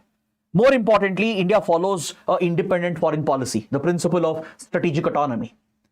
We don't follow unilateral sanctions imposed by few countries or one country against the other.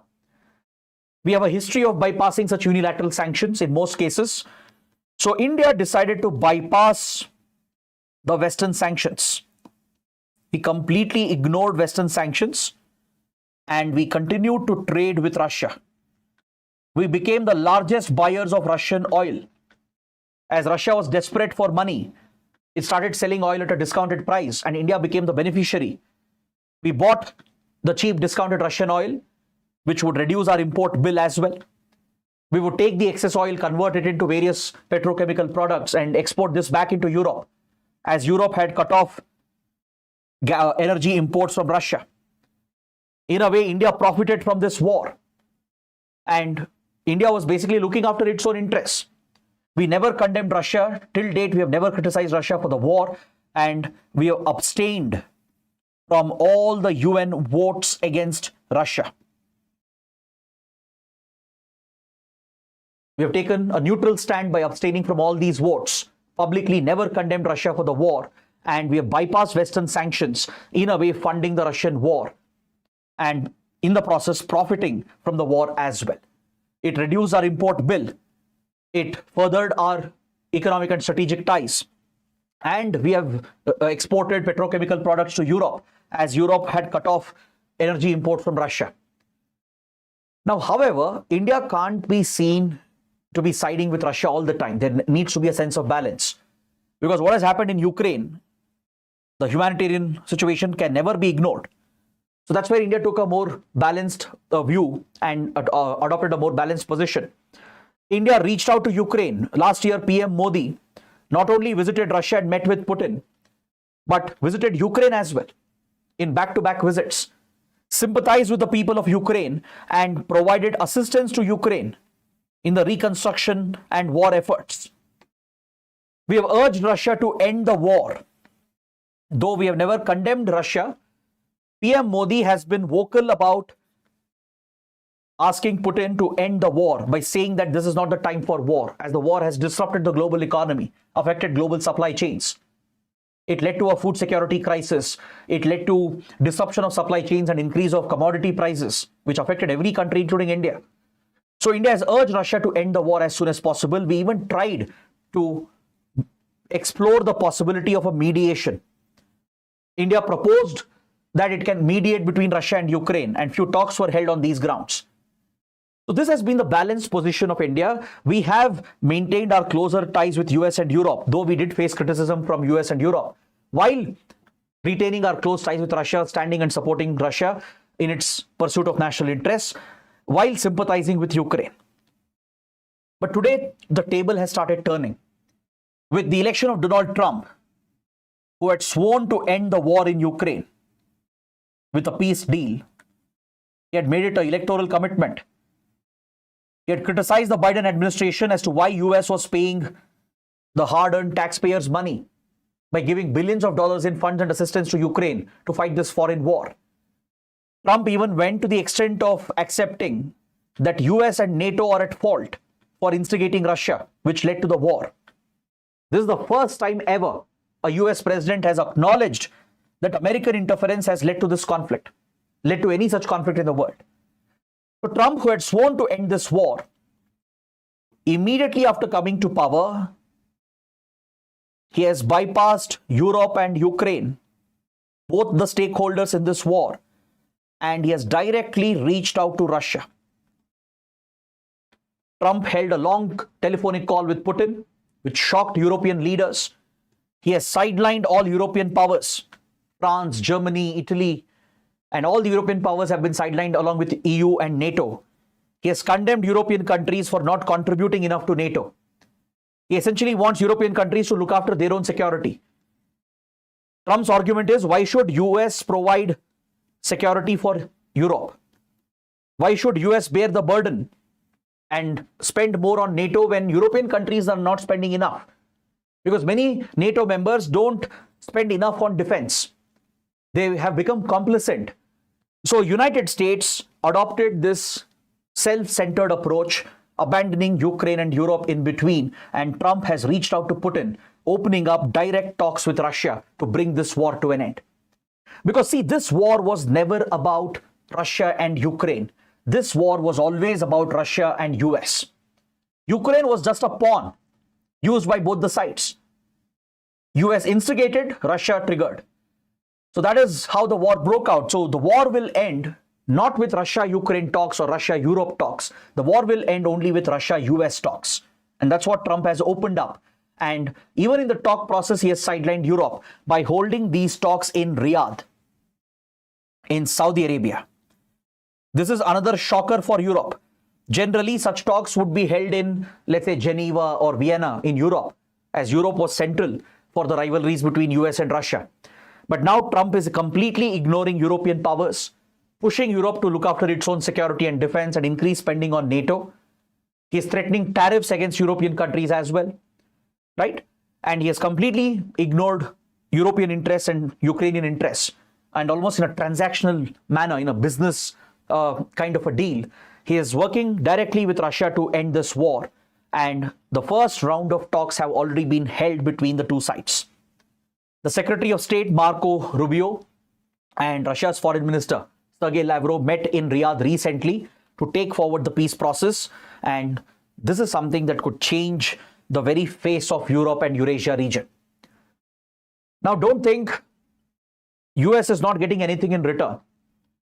There's a lot of criticism which has come up regarding how US and Russia are approaching the end game of the Ukraine war.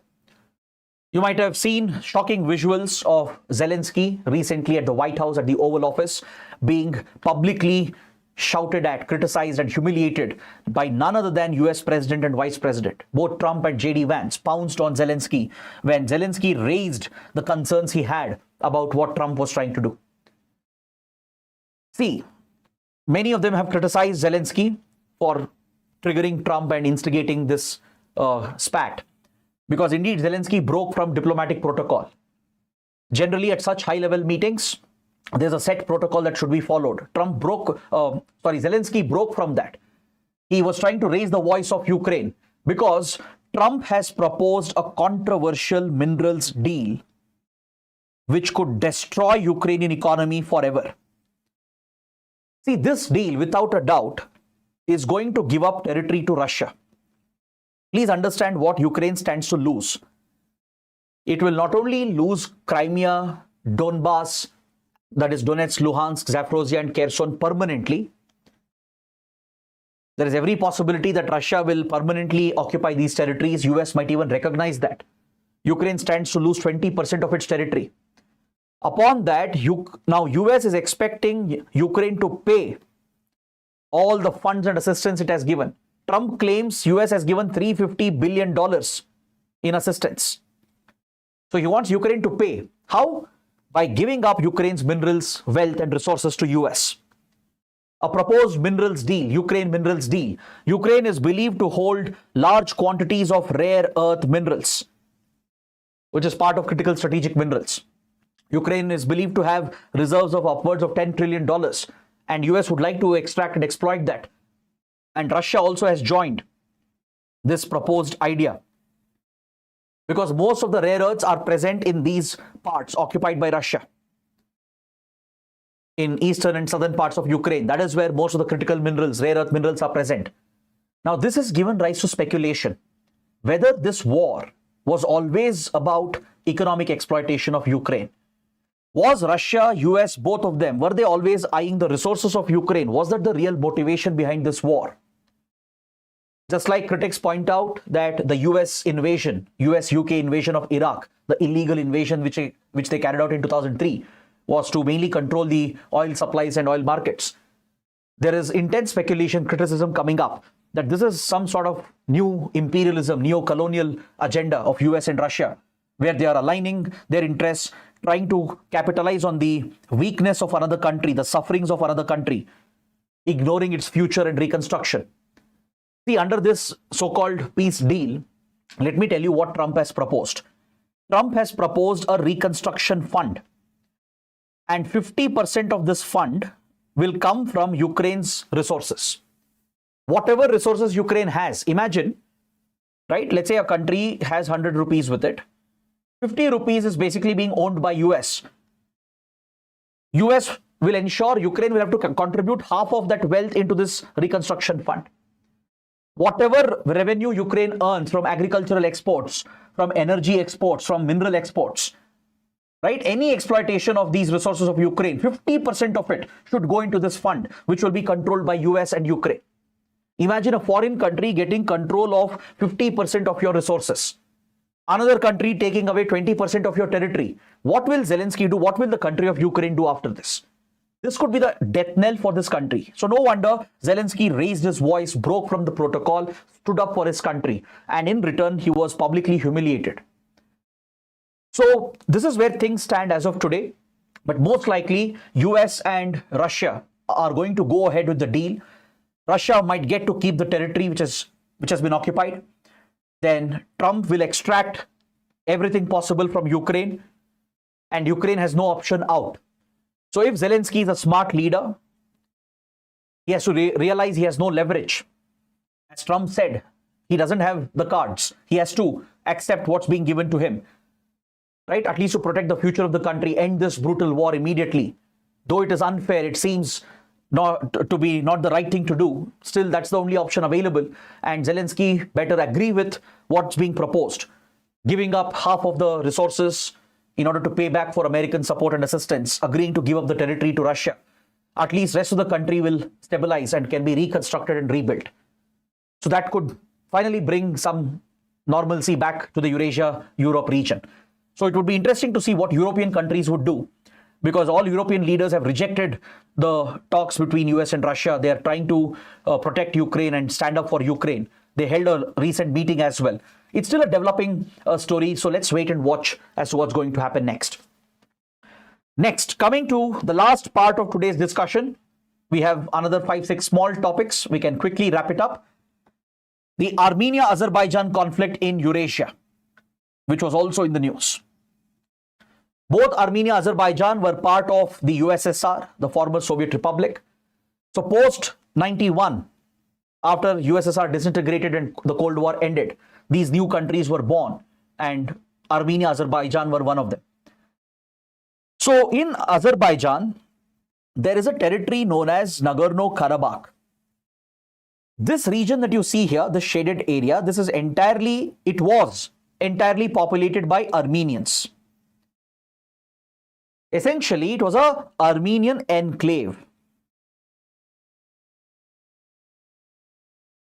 Inside of Azerbaijan, this entire region called Nagorno-Karabakh was inhabited by Armenian nationals. So it was an Armenian enclave in Azerbaijan.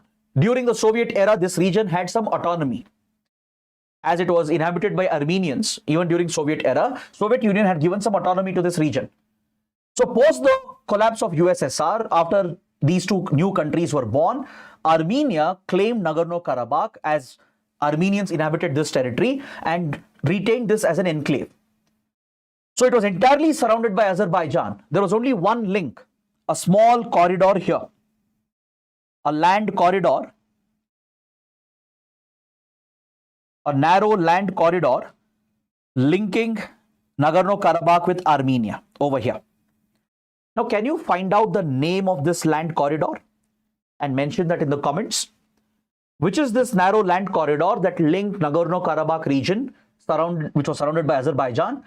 Which is that corridor that linked it with Armenia, through which Armenians would move from mainland Armenia to Nagorno-Karabakh?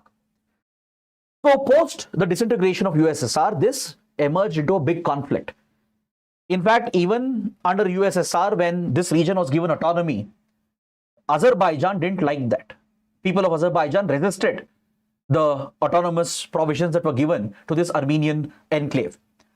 So post the birth of these two countries, this triggered a war between them. Multiple conflicts and wars have been fought, including recent escalations after 2020 that continued until 2023. Both sides have armed themselves heavily, waged a brutal conflict against each other. And recently, Azerbaijan won this conflict. With the support of Turkey and few other powers, Azerbaijan, which was better equipped, better armed, it managed to defeat Armenia in a lightning strike in 2023. So now Azerbaijan has fully captured this territory and all the Armenians have been thrown out. Armenians who feared for their lives, they evacuated from here through this land corridor, which I mentioned. So can you find out which is this land corridor here? They all moved back to Armenia and Armenia lost the conflict. Now Azerbaijan is in the process of fully integrating Nagorno-Karabakh region into its territory. Now this conflict has a connection with India. How? Because Azerbaijan has often aligned with Pakistan, supported Pakistan on sensitive issues like Kashmir and in India's internal issues. Whenever Pakistan tries to criticize India at the UN or Organization of Islamic Cooperation by blaming India for targeting religious minorities or violating human rights in Kashmir, Pakistan gets the support of Turkey, and another country which backs Pakistan is Azerbaijan. So this has triggered India because Azerbaijan has been meddling with India's internal matters. Until recently, Azerbaijan was a great friend. It was a good friend of India. But because of its dependency on Turkey and Turkish military diplomatic support, it has gotten closer to Pakistan, as Turkey and Pakistan are close allies. Recep Erdogan has been backing Pakistan in targeting India on Kashmir and on other internal matters of India. So these three countries have now formed an axis. This pushed India to align with Armenia during the war. We took sides in this war and even provided arms and weapons to Armenia. India has supplied advanced arms and weapons, including missiles, radars, the Akash missiles, for example, right? Pinaka rocket system and advanced radars have been supplied from India to Armenia. So thus, India-Azerbaijan, we are not the best of friends since Azerbaijan has sided with Turkey and Pakistan. Coming to the next conflict, which has been in the news just a few days ago, couple of days ago, a big conflict, long pending dispute has been resolved between Kyrgyzstan and Tajikistan. So please make a note, it's another important topic. Kyrgyzstan-Tajikistan border conflict, which had lasted for decades, has come to an end. This conflict also has a Soviet origin because all Central Asian countries, they were all part of Soviet Union. All the 5 Central Asian republics, Kazakhstan, Kyrgyzstan, Tajikistan, Uzbekistan and Turkmenistan, right? They were all born out of the USSR. So after the collapse of USSR, a boundary dispute erupted between the two new countries, Kyrgyzstan and Tajikistan. So this dispute has been centered around the Batken region that you see over here, around the Fergana Valley. The Fergana Valley is a strategic region with a lot of historical importance. It was part of the ancient Silk Route. It was part of the ancient trading routes between India and Central Asia. This is where Babur came from Fergana Valley to come to India to set up the rule of the Sultanate. So India has a rich historical connection, a connection through Buddhism, Hinduism and Islam, linking India with Fergana Valley. So in this region, when these new countries were born, Kyrgyzstan, Tajikistan and Uzbekistan, they ended up dividing the Batken region.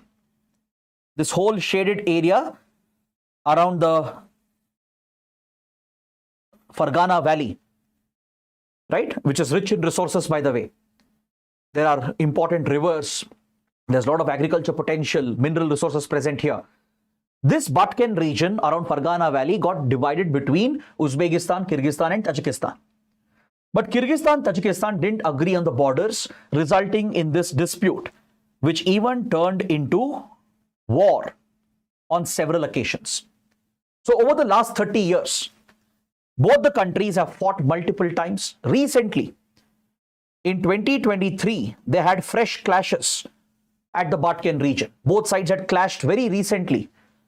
It was not just some sporadic clashes, but even recently, there was a major escalation from 2022 to 2023 when the war between Tajikistan and Kyrgyzstan had escalated. Now, 2 days ago, both countries have announced the end of this border dispute with the signing of a peace agreement.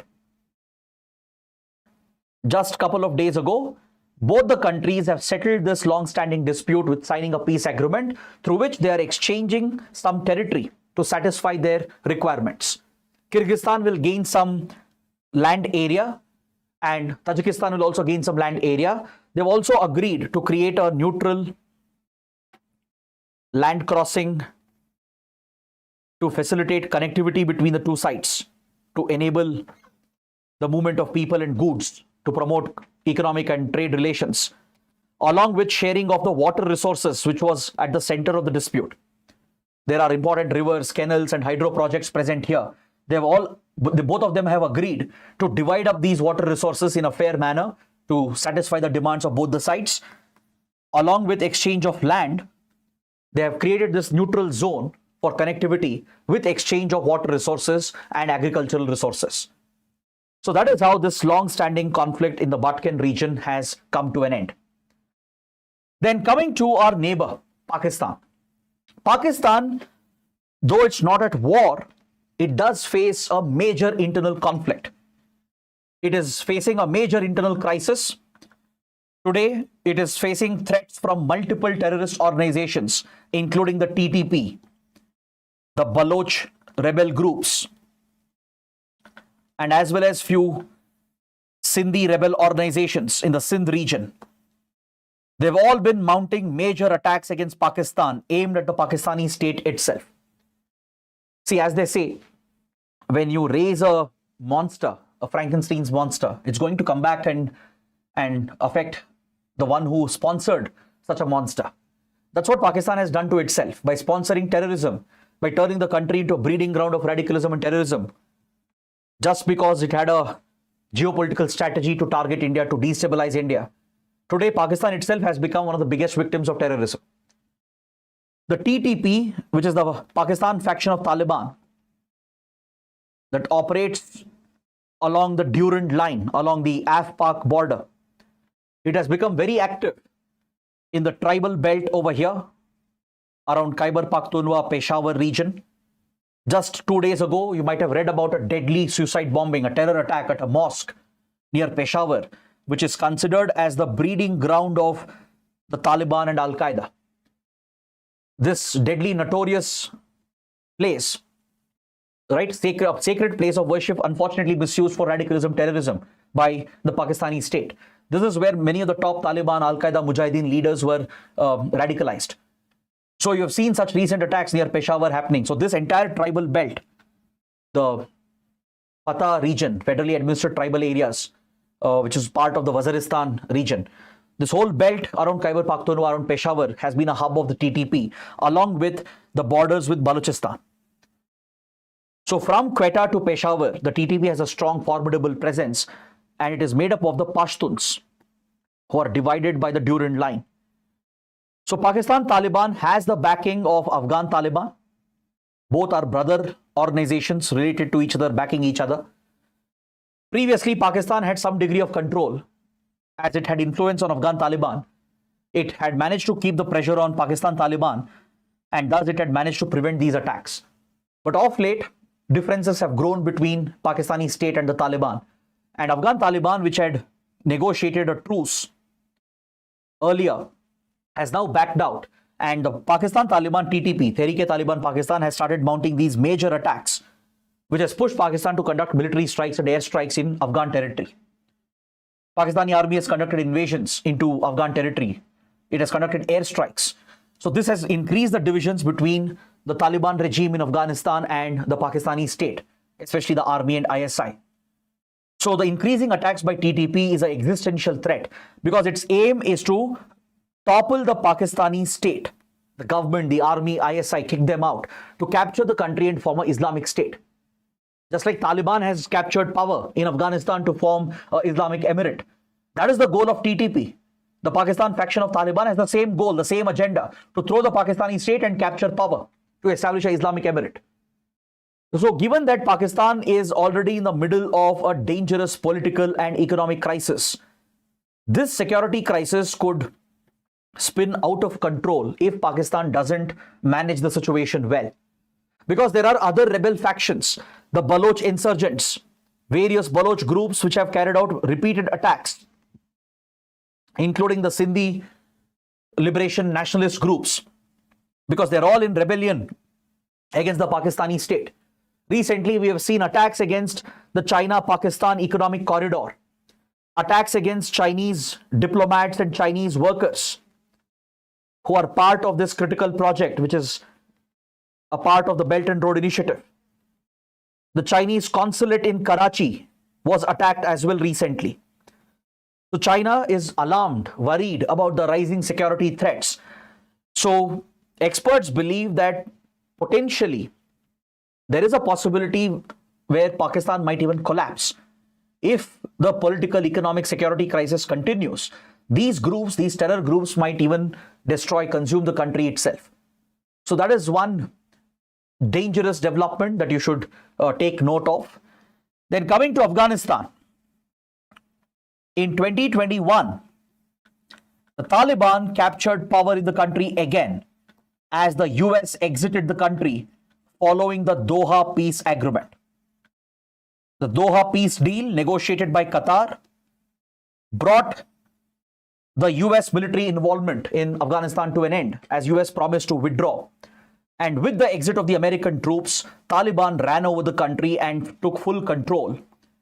And according to reports, the Taliban has fully captured each and every corner of Afghanistan today.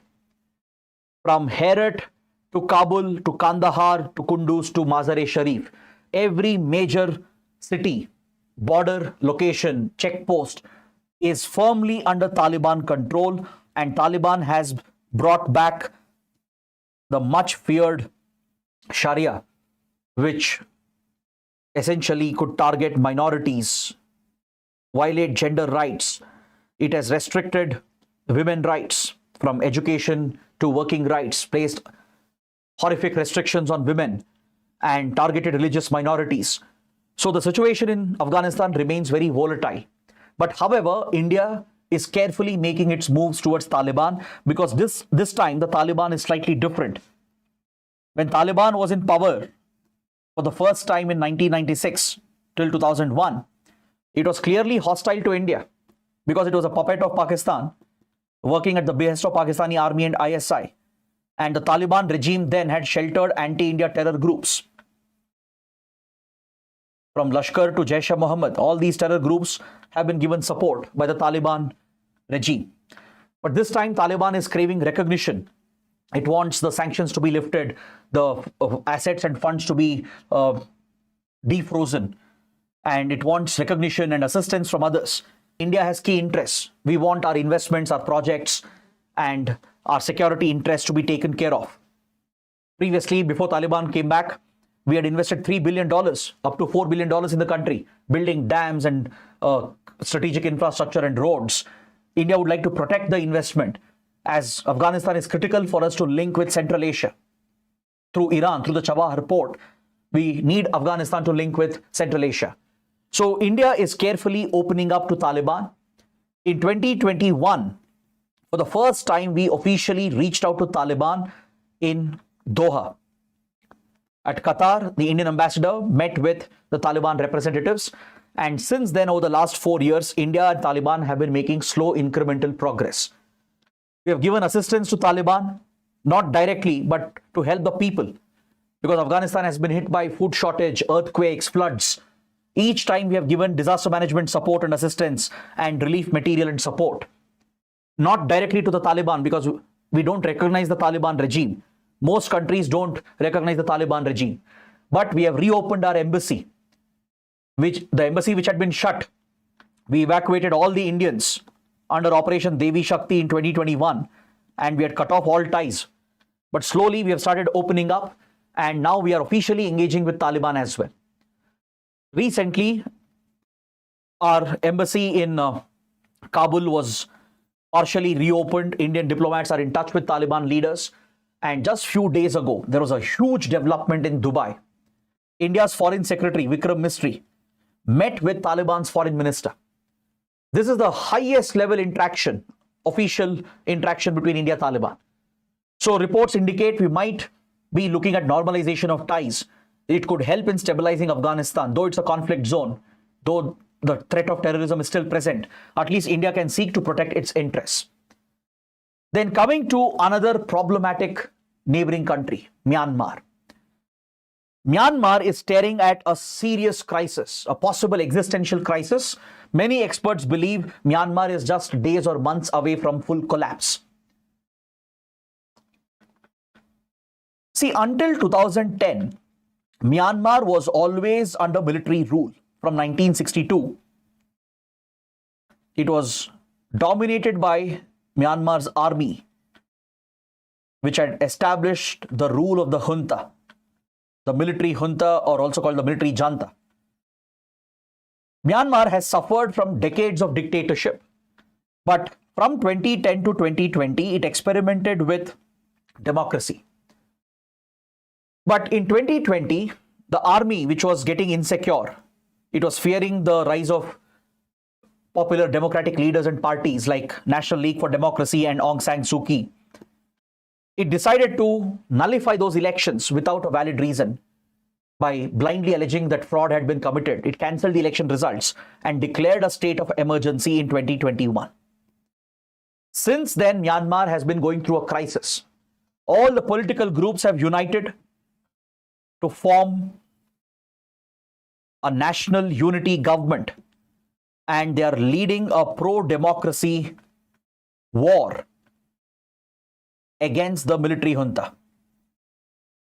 Then Myanmar, which is always divided on ethnic lines, where multiple insurgencies have been going on for many decades, all these ethnic armed organizations have joined the National or People Defense Forces and the National Unity Government, and together they are fighting Myanmar's military today. See, initially after the emergency was imposed, Myanmar tried to crush the rebellion from the political groups and as well as from the ethnic armed groups. It carried out brutal military strikes, air strikes. It used heavy weaponry from fighter jets to artillery guns. But slowly these groups which have regrouped, they have managed to bring back their resistance. And today, some of these armed groups are in a position to not just rival the army but threaten its control as well. Recently, the Three Brotherhood Alliance, led by some of the rebel groups, managed to capture significant territory. There are many rebel groups which are day by day gaining more control, and that's why this topic is so important. Because see, India shares a very long border with Myanmar, almost 1,643 kilometers border, shared with Arunachal Pradesh, Nagaland, Manipur and Mizoram. The developments here has led to a cross-border impact. A lot of refugees from Myanmar have flown into Manipur and Mizoram, sheltered by the Mizo and Kuki community, because the Mizos and Kukis are related to the Chins in the Chin region. The Chins and the Zomi community, they are related to each other. So the crisis in Manipur has allegedly been linked with the large entry of the Zomi refugees who have been backed and supported by the Kukis.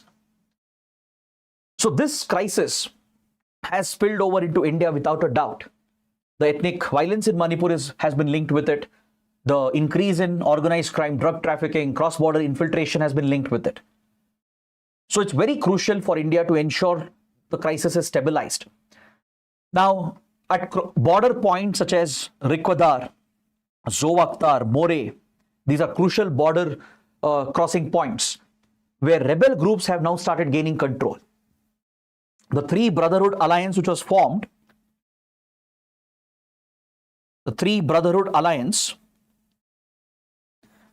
they have come together in the Sagaing, Chin, Shan and Rakhine region, the armed groups in the Rakhine state, Sagaing and Chin region bordering India, and the Shan state bordering China.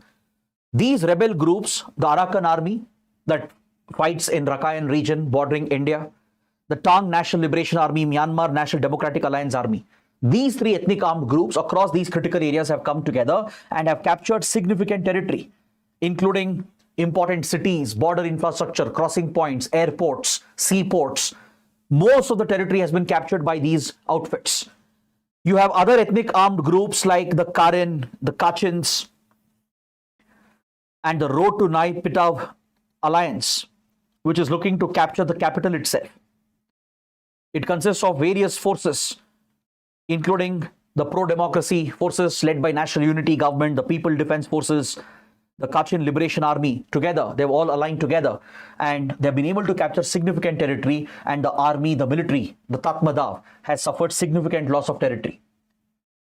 So we are looking at a possible balkanization of the country, a possible situation where Myanmar might split, where the army will retain control over only limited areas and rest of the areas will fall under rebel control. Now, either ways, it's a nightmare situation for India. So India is working with all the stakeholders. Of course, we have always had close ties with Myanmar's military regime, but we are also trying to have contacts with rebel groups and the pro-democracy forces.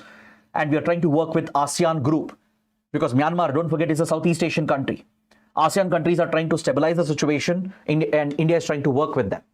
So this is still a developing story, a developing conflict, and very important for the exams. Now coming to the last two topics, these are not exactly wars or conflicts, but these are persisting tensions in Southeast and East Asia, which could possibly escalate into a war or conflict. So I would just like to give you some insight on this. The tensions are so high in South China Sea and in Taiwan Strait. These are the last two regions I want to cover. There is a possibility of a bigger war or a conflict breaking out over here, leading experts to believe that these are also conflict zones. Even though there is no active war, there are many incidents which are happening, face-offs which are happening between China and other countries, which could easily escalate into a bigger war or a conflict. So let's take a quick look at the South China Sea, where China, Philippines, China, Vietnam, and others are at direct confrontation. Now, the South China Sea is a critical water body. It links the strategic Indian Ocean with the Pacific Ocean. It's a vital sea lane of communication where you have a choke point, the Malacca Strait, that links Indian Ocean and the Pacific. South China Sea is blessed with resources, from hydrocarbons to fisheries to precious minerals. So China has unilaterally claimed most of the South China Sea to itself by drawing this so-called 9-dash line. Can you see the U-shaped line over here, represented by these 9 dashes? Based on historical claims that Chinese empires, such as the Song dynasty, the Ming Empire, used to control most of South China Sea. Based on such historical records and claims, China is today claiming whole of South China Sea to itself. Now, this is not in line with international provisions under UN clause. The UN Convention on Law of the Sea defines how maritime boundaries have to be divided. But China is clearly in contravention. It's violating international rules, breaking down the rules-based order. It's doing the same in East China Sea with Japan over Senkaku Diaoyu Island, which is disputed between China and Japan. China here as well in the East China Sea has broken international rules and threatened freedom of navigation and overflight. The Chinese Navy, Coast Guard and Air Force frequently disrupt the movement of vessels and aircraft, which is against UN clause provisions. Under the UN clause, freedom of navigation overflight is a guaranteed right, a fundamental right in international waters and in international airspace. No country can block those rights. But China has been doing it repeatedly for Japan in East China Sea and for other countries in South China Sea.